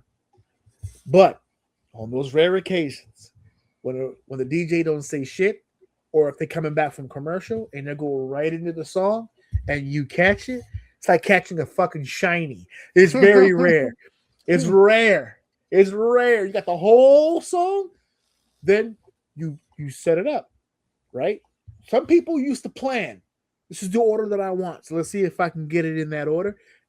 But some people would just, this is a dope song, let's get it. This is a dope song, let's get it. And you fill the whole tape. People exist today because their parents fucked because dad brought a poppin' ass mixtape. Some of you are here today because dad's mixtape game was off the fucking hook. Don't forget about the tech. The tech, if you weren't a brokey and you had the double disc player. So now, hold on. Now it doesn't matter. You just need the song. So you can have 5 different cassettes. It doesn't matter. You just need the song. Then you get the song. You get your whole playlist on all the songs that you need. Then you get the one that's going to be your mixtape. You put it in the recording side. Then you put every song you want on the other and record it onto that cassette to put your shit in order. You used to be able to help your friends. Oh man, I'm looking for this song and this. Yo, I got it on this tape. I got it. Let me see the tape right now. We gotta get it. You know what? I wasn't with you with the Pokemon at the beginning, but I'm here now. So we trading Pokemon now. We trading songs. That's what I'm saying. We helping each other out. We try to get our Pokedex all right. We're trying to get it all figured out. Let's go. Couple shinies in there. Let's go. This is working out. That's what I said. I told the kids this, and they were like, "That sounds like a lot of work." I said, "It was, it was," and that's why I'm glad that it'll never happen again. Because I actually, you know what I did? That although we lost mixed tapes, we didn't technically lose the vibe of the mixtape, because you can go to YouTube right now and type in mixtape or mixtape version of whatever, and people are still putting songs together and mix, like that jargon and that style still exists. It's just a lot easier to do now, obviously. But, yeah, for sure. But we didn't lose the aspect of it. So I thought that was pretty cool too. So we're done with the nostalgia, but you made a comment earlier that I thought was fabulous because it fit in to my non-announced plan on how to end this. Because I dropped jewels throughout this little segment to lead you toward the big finish. And then you went and you dropped the spoiler without knowing you dropped the spoiler. I'm not going to tell the kids what this is. I'm just going to leave it silent.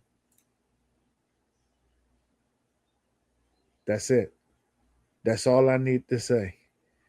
Because sometimes mom and dad are asleep, and you don't want to order the channel because you'll get in trouble. Oh, But every is that a distorted Skinamax? but not skin. That's not Skinamax, buddy. Oh, that's the real deal. That's the real deal. That's the Spice Channel. Oh no. Oh yeah. Somebody got the, what do they call the box again? It was what box? It wasn't called a hot box, was it? What was it called? People had different names. The black box or Black box was one that I remember. Yeah. Had all so I'm not gonna ruin. I'm not gonna ruin the kids of today because now the kids of today can just pull up their phone and look at any porn they want. But that was hard work. That's what we had to go through. No pun intended. We had to work. Okay. When so them pixels lined up perfectly and you saw a titty, oh my god. We out of here. I'm gone. And I'm done. Yeah, and it's over. Next segment. Segment 3 is here, and I can't wait. No, she can't. No, she can't. The WWE King of the Ring has progressed since the last time that we talked about it. It has, hasn't it? It has, and I am so disappointed on how it's we gave them so many ways they could have done this. Yeah, I know. We went down so many avenues. Although your avenue, the way that you... Yeah, I'm complaining more so on the women's side because I see what's happening and I don't like it. So yeah. So let me see if I could do this without spoiling one or the other. Hold on. Where did it go? It is... Yeah, let's start here. Because we have to start with the kudos. I'm going to pull this banner down for just a second. We ran through a couple of scenarios on how that last fatal 4-way spot could turn out. And the only one that I did not want to happen is the one that you picked to happen and is the route that they went. Jey Uso won the fatal 4-way that brings him into the semifinal, and he will go against Javon Evans in the semi. Now on the other side, Obafemi and Dom Mysterio. I don't know if you saw the match yet. I saw it. It wasn't very long. Okay. It didn't need to be. But here's the thing. I don't feel like they used that to their full potential. I feel like there was so much more left on the table. They could have played a little bit longer with that. I love what I saw, and that's what I was expecting. For Dom to be Dom and like play these mind games. I wish they played a little bit more, but I got what I was expecting and I liked it. I just wish there was just a few more minutes more of Dom really like trying to get over on him. But whatever, it's fine. The outside theory for me is that maybe less was more because this could potentially be a bigger match down the line. Like maybe we don't unload everything in a King of the Ring semifinal. We give him just enough. We need to keep Dom away from his build-up or Oba's build-up phase because we don't want to complicate it too much because, like you said, later on it could become something a little bit more interesting. But I love those two together. I want to see more of that. So yes. So on the other side, the flip side, and you had already made your statement that you do not like where this is headed. On the women's side here, we saw the 4 women get their situation all figured out as predicted. No, actually, the other way, not predicted. I actually don't remember. I think I picked Lyra Valkyria. Flair was the least. The last choice possible to win this. Yeah, I think both of us, if I remember correctly. Yeah, that's crazy. So. That was the last one we thought. For no other reason. I don't know. I can't speak for you, but for me, I was influenced more by the Liv Morgan win. Because I'm thinking to myself, I see too much of a possibility with Liv Morgan going to the finals. Yeah. By beating someone a little bit more underneath. I didn't think Flair would do the job. To Morgan, so no sense in going that route. But they're here now. Morgan and Flair will meet this Friday in the semifinal. And to be fair, now that I know it's these two, I am having difficulty trying to figure out which one I would move ahead. Both of them to me have strong reasons to go. The crazy thing is if Morgan goes, I think she wins it all. If Flair goes, I feel like Io goes over. Which is the thing. When we were talking about the possibility of how this tournament's going to shape out, I liked Morgan Raquel in the finals, and I liked Raquel winning the whole thing. On the other side of the bracket, Io Sky and Raquel had their match. Io's in the final, not Raquel. I have to go out on a limb and say one of the greatest finishes to a match in the fucking world.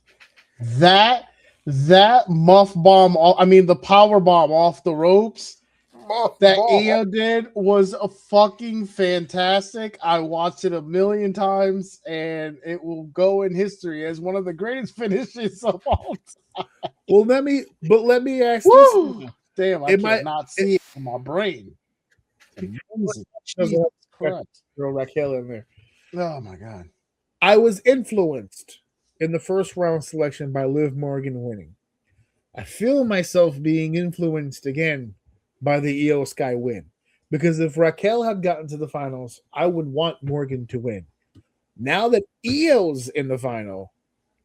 You said you want Morgan to win if Raquel? Yeah, I wanted a Morgan Raquel final. But now that I know Raquel's not going and Io is going, I'm kind of leaning now more towards Charlotte because I kind of don't want Morgan and Io. I don't like that matchup at all. I kind of want Charlotte to get to the finals now. And even still, even if she does, between the three women, because the other still two women, because they haven't fought on Friday yet, of the three women, one of these three women are going to be the queen of the ring. I don't really feel like any of the three really need it.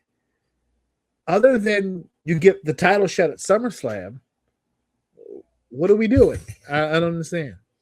You know what? No, I'm going to oppose you on that because I feel like if we go down the dangerous path of saying neither of the three need it, then to me that defaults to Morgan. And I don't want that at all. I don't want that. Because if no one needs it, then just give it to Morgan because she's the hot one right now. She's the one that she's making all the money right now, so she can get it. Lightning bolt in my head. I think I'm saying that they all don't need it because of how solid their statuses are in the company. Sure. But I just thought about something in my head. I think this would be a monstrous push for Flair. I was just going to say, if you look at the last year, just the last year alone, Io's kind of been in and out of the main event. Liv's been in the main event the entire time. Charlotte Flair has basically been in the tag team division for a minute. She's been out, but not only has she been in the tag team division, she's been rebuilding herself. I don't know if this is ironically or not. She's the ultimate babyface. I don't know if it's intentional or ironically, but I feel like Flair winning this and then winning the title looks a lot different from when she came into the Rumble and won and would have won the title off of that Rumble. It would have a completely different feel. A complete turnaround from that vibe. Because this one definitely I don't think would feel forced.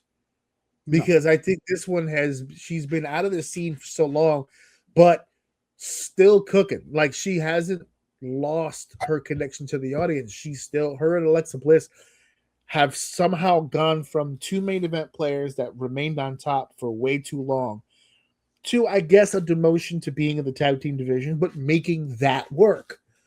As a matter of fact, when Charlotte won that match, the crowd went bananas. So it could be a completely different vibe.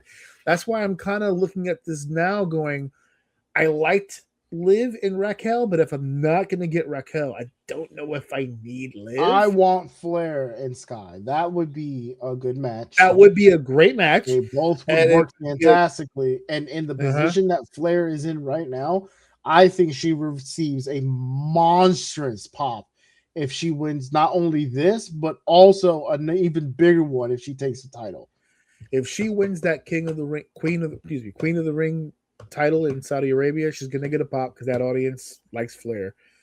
But She's then royalty. They when love she comes royalty. back to the States, I really do believe she's gonna be celebrated Over. for the win. She's I she's gonna. I think it's gonna be considered a good thing. The only problem I have is that the Queen of the Ring gets a title shot at SummerSlam.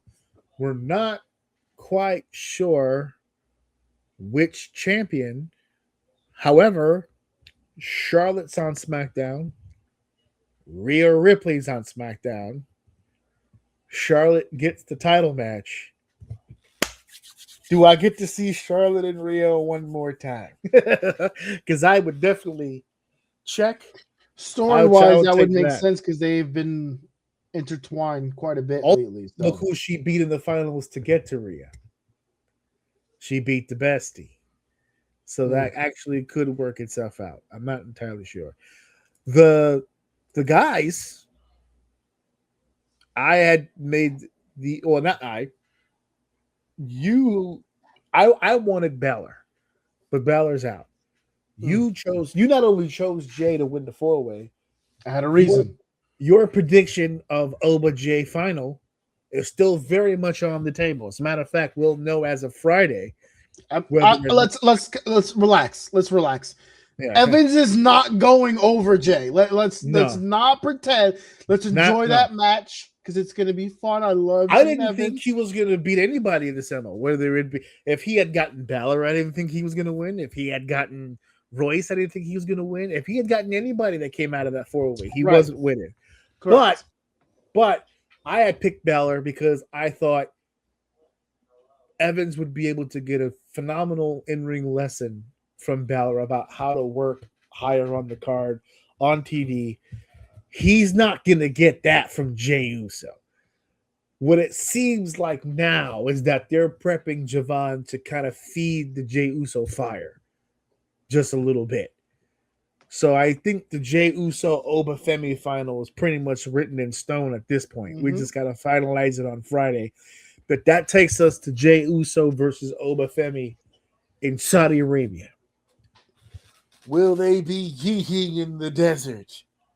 Or will they stand for the rule? This is so, you know what, man? This is getting really interesting. This one is because there was a reason why I'm saying Jay is going to the end here, and it would be very interesting. But it wasn't until Oba to where I'm like, when I realized Oba was in it, because I'm thinking about when that promo happened where he told him that there's two sides of a table and all that stuff was fired. Yeah. But once I saw the full bracket and saw Oba, I'm like, well, Oba's definitely going to go over. And then as you've been watching the bloodline work, something's going on with Jay. He doesn't like what's happening right now. He doesn't feel Crash out he's not Jay's liking back. this shit. He's just doing, he's uncontrollable, all kinds of crazy shit.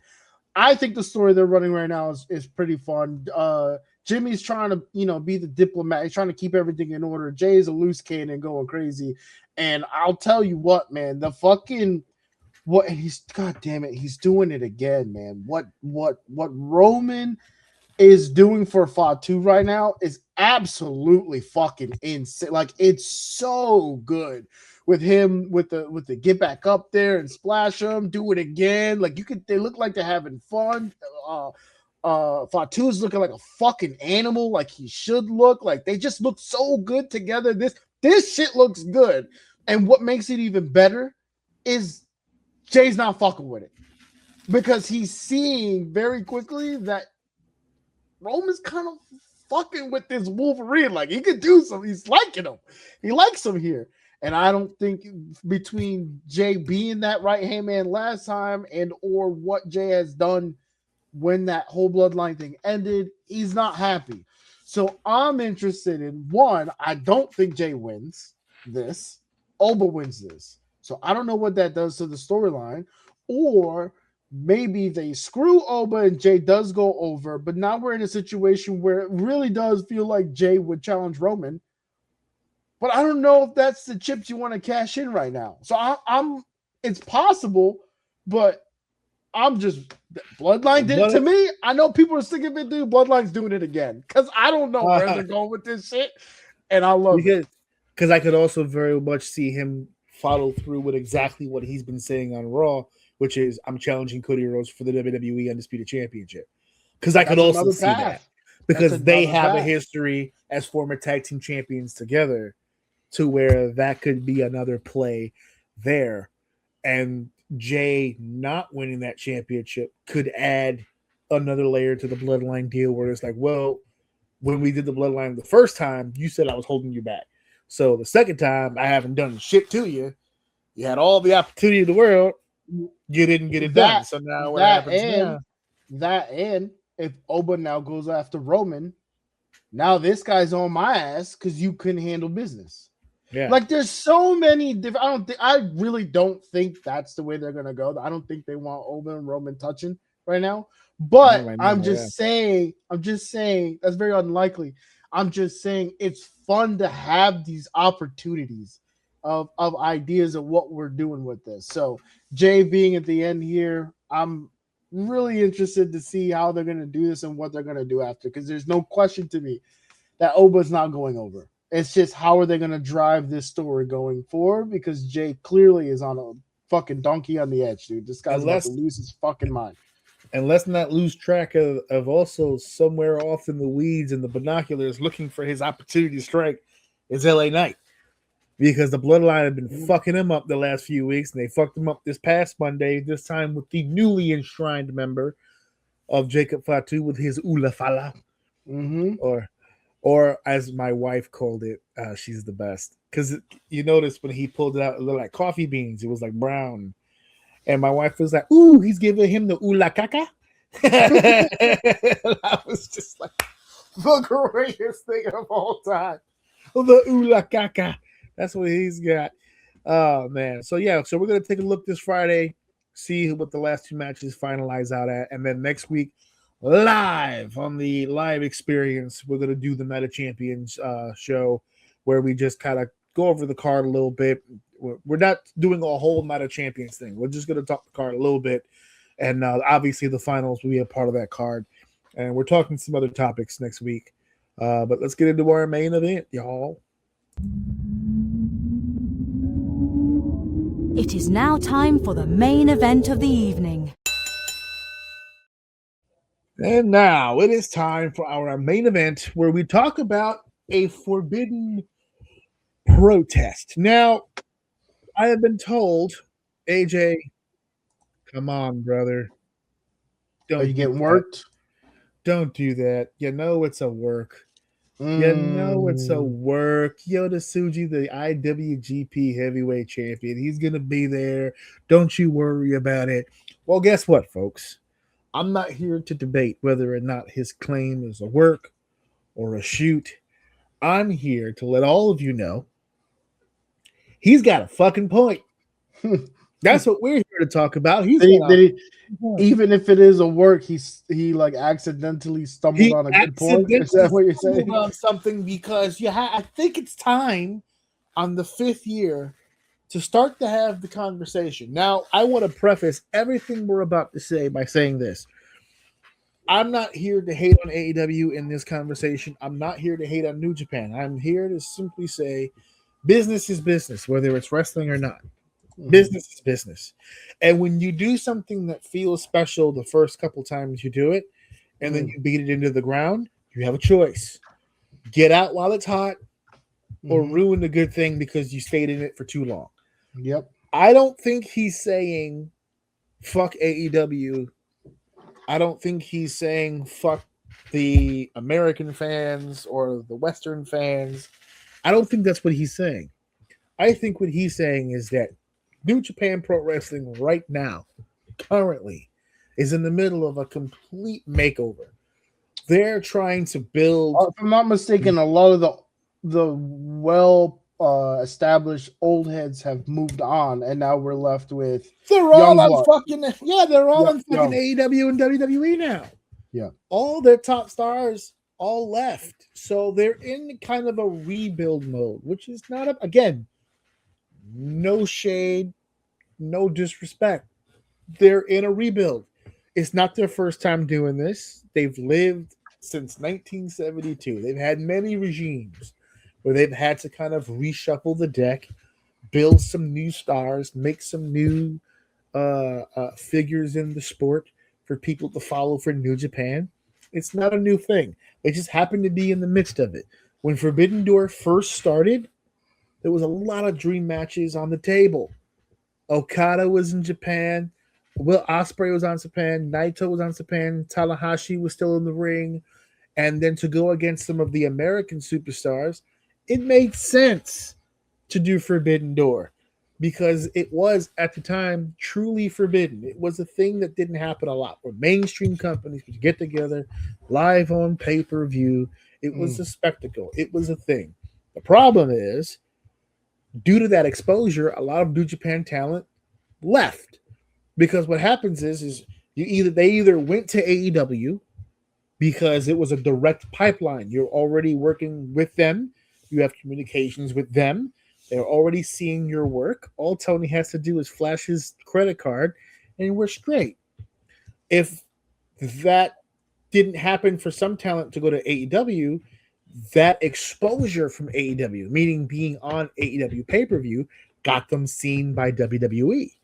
I don't think there is a Penta and a Ray Phoenix and a Royce Keys. No, Royce Keys is an American. What I'm saying is that a lot of those foreign talents that came from other countries that came to the AEW Forbidden Door pay-per-views all got seen by WWE people.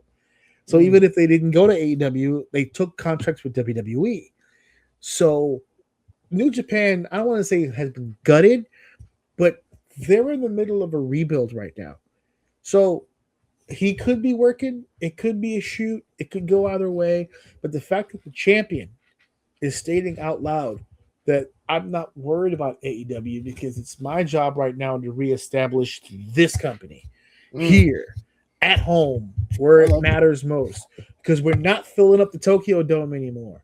If we lose, what good is a merger or a cohabitance with another company if we can't keep our shit together here where we are? And to me, that makes really good sense. That makes good business sense. That other thing is supposed to be an extra thing. It's a one-time-a-year thing where we go and we make a little bit of cash and get a little bit of exposure, which I heard someone else say the other day. They say, well, it really does help them to do the AEW pay-per-views because it exposes them to Western audiences. No, it doesn't. No, it doesn't. The people who watch AEW's pay-per-views kind of already knows about New Japan. There's nobody walking the streets in New York saying, man, did you catch that last New Japan show? It's just not happening. They're really expanding the market. If anything, they're making some money on the live gate and on the pay-per-views for the dream match aspect. But they're not really increasing their audience, which is probably why he's sitting here saying that should not be a priority. We should be prioritizing this right here, our home base with our home fans and our culture and what we do here and building that. And I believe, because if the case is that you lost people because of it, if that's the theory, you're kind of stuck in a vacuum, right? Like if they took all your good people, you're doing it for publicity to get more people to watch you. But if they start to see people that they like and get offered big money, you're just gonna. If you're using it for people to see you, but then the people that are being seen are being taken, it's like you're caught in this infinite debt loop where you just can't get the people to see your people where you're at because they're watching them on their platforms. So, yeah, it's pretty. I agree with what he's saying. If he can make it happen. Yeah, how many people who watch the AEW pay-per-view don't have a membership to the New Japan streaming service to watch more New Japan? And does this pay-per-view increase that revenue? It doesn't. The people who watch wrestling that hardcore are either watching New Japan or they're not. I am a longtime fan. I watch a lot of wrestling. I don't watch New Japan all the time. I definitely don't watch it enough to validate a subscription for the service. I catch what I can when I can, but I don't watch it all the time. There are some diehards that will go to sleep and set their alarm and wake up at 3 a.m. so that they can watch Wrestle Kingdom live as it happens. Great, but that's not a large group of people. So what he's saying, that's why I'm saying I don't think he's telling everybody to fuck off. I think he's just saying right now we should be prioritizing this. They need to figure out a deal with someone at the end of the day, because if you want fresh, if you want the hardcores are gonna come. Regardless. If you want fresh new blood, you gotta get. I know this is. I am making this sound way easier than I know it's not easy. You need to get on a Netflix. You need to get on a Paramount Plus. You need to get on an HBO Max. You need to get on something where the traffic is there and it's a click of a button. I'm sorry, that's the world you're in right now. The AEW was under the impression that they are, because every time that they advertise their shows, they always plug the HBO Max. They overlook / I think purposely ignore the fact that their partnership with HBO Max is more of a deterrent than it actually is helpful. I'm an HBO Max subscriber. If I had access to the pay-per-views, I would watch them because it's not. I'm not paying anything extra, but they're charging you more on top of the subscription, and not $20 to watch the pay-per-views. If I'm not mistaken, I think it's like 30. Yeah. So I'm not doing that. I mean, even for you know what's crazy too? Yeah, I'm gonna say this. That's not a bad price for the content you're getting. No, $30. Listen, if you're a wrestling guy, $30 for the amount of wrestling that they give you. And I even went on record last time we talked about their pay-per-view. Their talent is a lot better. So it's not the entertainment that you're getting for $30, especially if you're a wrestling fan. I don't think the value is bad. It's become a mind game now, right? Like, I can't pay the 30, but I don't want to pay the 30. I already paid for this service. So you're basically, whatever agreement you have with HBO is literally just to advertise your shit in front of more people. But if I'm going on HBO Max, it's not to be sold something. I'm here. I bought this already. I want to watch this. I'm not trying to buy something else. That's crazy.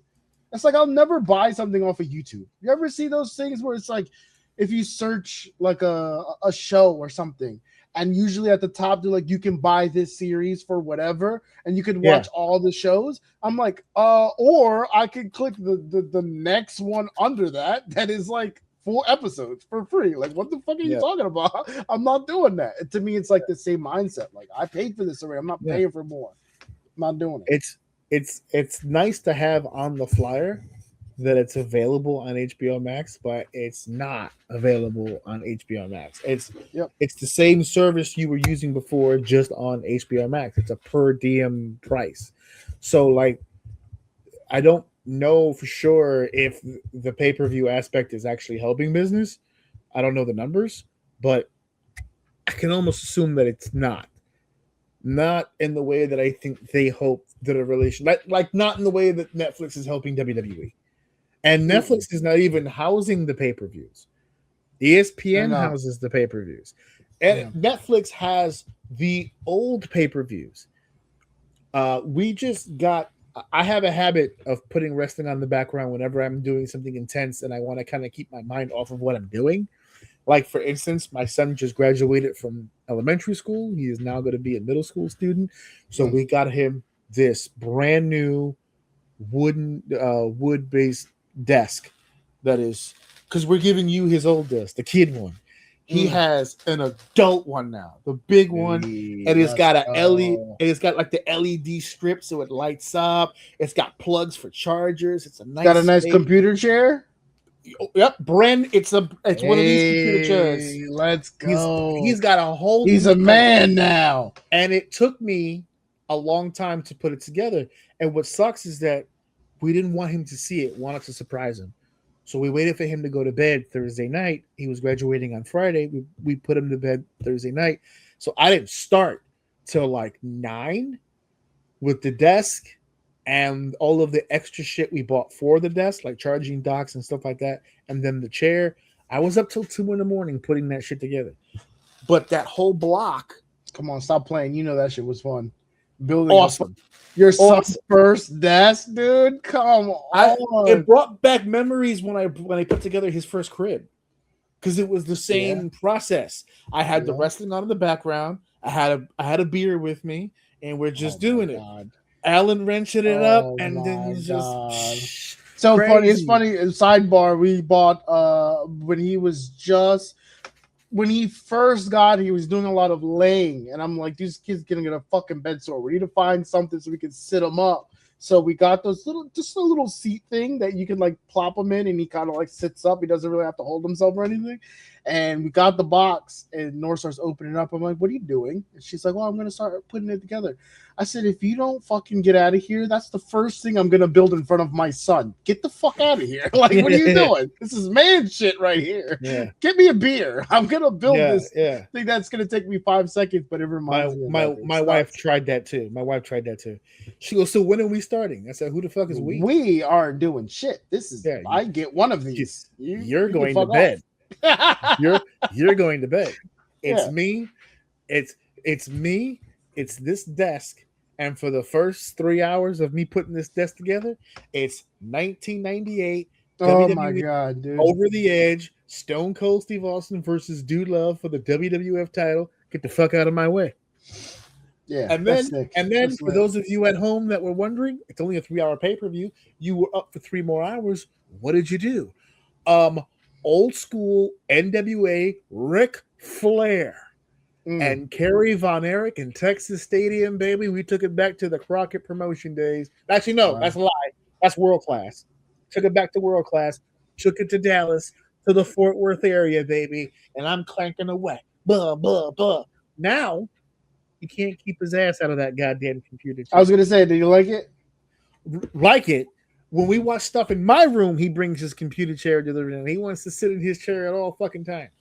So it's a beautiful thing. So do you see how bad AEW structure is? Because we completely fucked off on that. Started talking about computer desks. No, but instead of having to pay more on HBO Max. So yeah. But that goes, the reason why we slid kind of into that is because of the overall theme of added expense with the goddamn HBO Max, which brings us back to another point, which was he wants to protect his asset. That's what this really comes down to. 100%. He worked out some type of weird ass deal that still gave him a little bit more control, maybe even a little bit more profits, I would argue. But then it's like, yeah, sure, but you're going to have to sell it for yourself then. You can house it here, but you're selling it. Yeah, you're not cutting into our fucking subscription prices with that shit. I love the fact that some of the talent has stepped up, like Will Ospreay and a few people from New Japan that were like, I don't know, it sounds more like you're trying to duck competition. I think that's what made people start to feel like it was more of a work, because it felt like people were challenging him as a heel. Because they're like, oh, you're just ducking competition. You don't want to take it overseas. You're supposed to be the IWGP heavyweight champion, which makes you the best wrestler in the world. You should be wanting to go against the best wrestlers in the world and blah, blah, blah, blah, blah, blah. So I think that's why people are leaning more towards it being at work. I'm neither here nor there. I don't care what it is. Hey, listen, if it works, it works. He has a good point. But listen, at the end of the day, what is I don't know what work is. I'm just saying, if it works, it works. But what's the goal? Okay, let's say he caves. More people eyes on New Japan is the goal. Right. I would imagine. I would assume that's the goal too. But if that's the goal, I don't necessarily know if being on the Forbidden Door pay-per-view helps with that goal. Because I don't think that's going to bring more eyes to New Japan Pro Wrestling. If you talk shit and you're pretty much saying, fuck those guys, like, I'm worried about my company, someone big enough talks enough shit to get him to go over there, and he wins, and then pretty much talks that shit like, I'm that guy, it could work. I don't know if that's the route I I don't would know take, if that because it brings doesn't more it doesn't even eyes. feel like it works, but I don't know. Here's my thing. Even if the definition of okay, that plan worked was that this situation brings more eyes to New Japan, Mm-hmm. is that shock DJ or is that lifelong fan? Because that's another thing. You could pop a number for Forbidden Door and you might generate interest. It's like the New Year's resolutions when people go, "Oh, it's New Year's. I want to make a resolution. I think I'm gonna start going to the gym. I think I'm gonna get in better shape, take care of myself." And then they go for like 2 weeks and then it stops, right? Mm. Same deal. He talks a bunch of shit. Osprey and a bunch of people jump on his case, creates a buzz. He ends up caving. I'll put the title on the line against anybody at AEW. There's a title match at the show, generates a buzz that might lean over more towards keeping an eye on him in New Japan for a few weeks. And then what do you have? You're back to the original audience that you probably should have What's the been. alternative if it's not a work and he stays true to his word? What can he? I If you're not putting yourself in front of more eyeballs, what are Right. you doing to get people to watch your show? Because I think- think they run into the same problem. Like I said, they're not on an Mm-hmm. easy to access platform, and I gotta pay for the content. So what's making me dig into my wallets if you're not putting yourself in front of the most eyes that you can? I think that's what changes the goal. Because I think if you're talking about why should he do Forbidden Door, I think the goal for that would be to get more eyes on the product. If he's choosing not to go to Forbidden Door, I think it's because his goal is not to get more eyes on the product, but to resettle the foundation of where he's at. I don't want to extend out right now and worry about new eyeballs. We're I under want to spend construction. I want to spend more time at home and focus on regaining the eyeballs we've lost Yeah. because of the product that we've been putting out. I think what pushed New Japan over the top in other places was how strong their fan base was at home. I don't Sure. think he feels they have that anymore. Mhm. Let's worry about our home and then we can invite guests. I guess that makes sense because all the big guys that left, if their Gutted. fans left too, They were gutted. Yeah. then The fans went with them. That's one less thing they have to pay for because now they don't have to pay for that product anymore. They can just watch AEW. Yeah, it's a whole nother thing. So that's fine. I don't have a problem with that other thing. But as the champion and the leader of this company, I'm worried about this product. I'm not worried about what's going on over there. Even if it's a one night thing, which is what Forbidden Door really is. So as far as people going, well, you should want to challenge the very best in the world, he's saying to himself, how about I create better wrestlers in New Japan?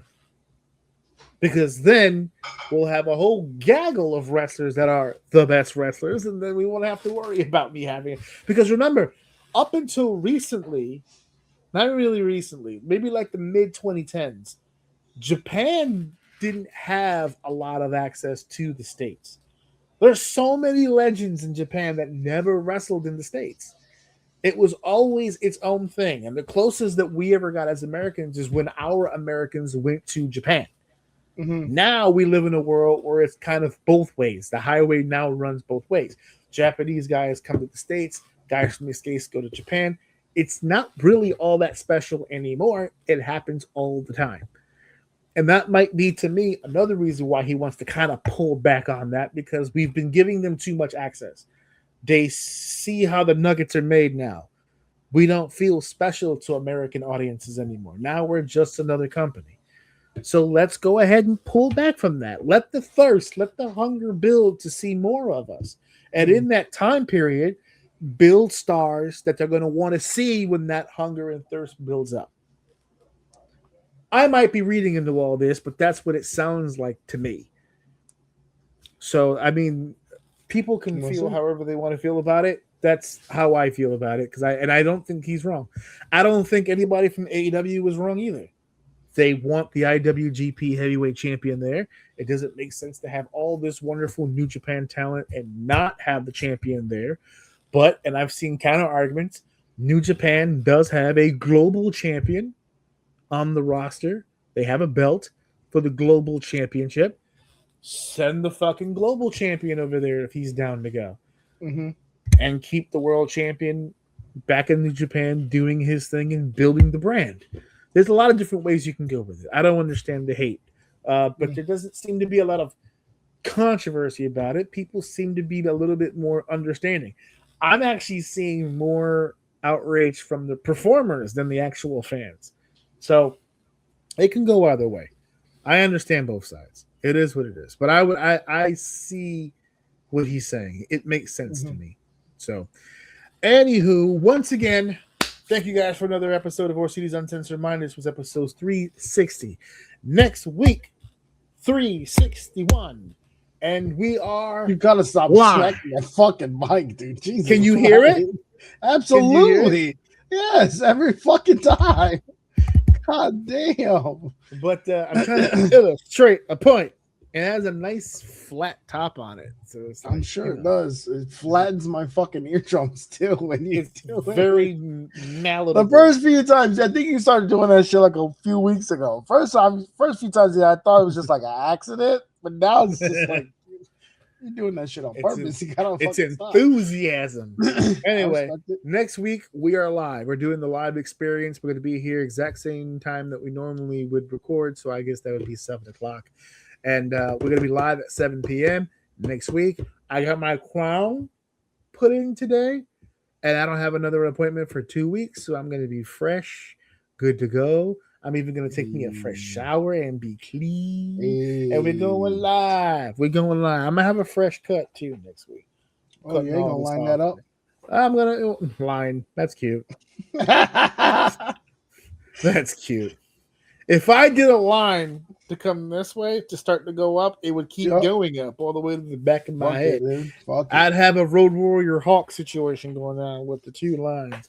But we are live next week, and there will be no extra guests. It'll just be me and Dave kicking it old school, doing our show as normal, but just live. So you guys can comment and be a part of that conversation. All I know so far is that because of the pay-per-view next week, we are doing Night of Champions.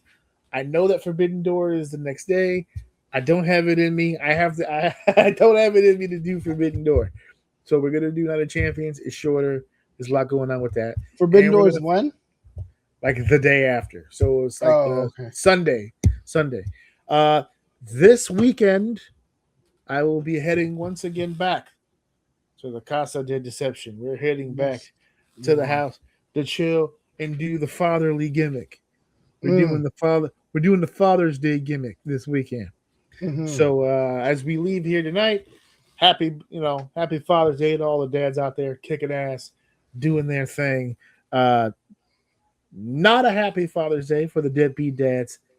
Not a happy Father's Day to the single mothers. I'm sorry. I have to say it every year. You're not in the group. I don't know why you keep putting on dad costumes. It's just like Bugs Bunny when they put the costume up. It's like, you're not a duck. I'm a duck. No, you're not a duck. You are a mom, and the other one's an asshole. He's not a father at all. He's just a deadbeat. I used to hate deadbeat dads when I was a kid, and I still don't like them. You get them? But I understand. I get it. I get it. Every time I make a joke about that milk, it gets more and more serious every time. He's like, I'm going to go get milk. And then they'll figure it out. He's like, I would never abandon my family, but I totally understand. So. I completely get it.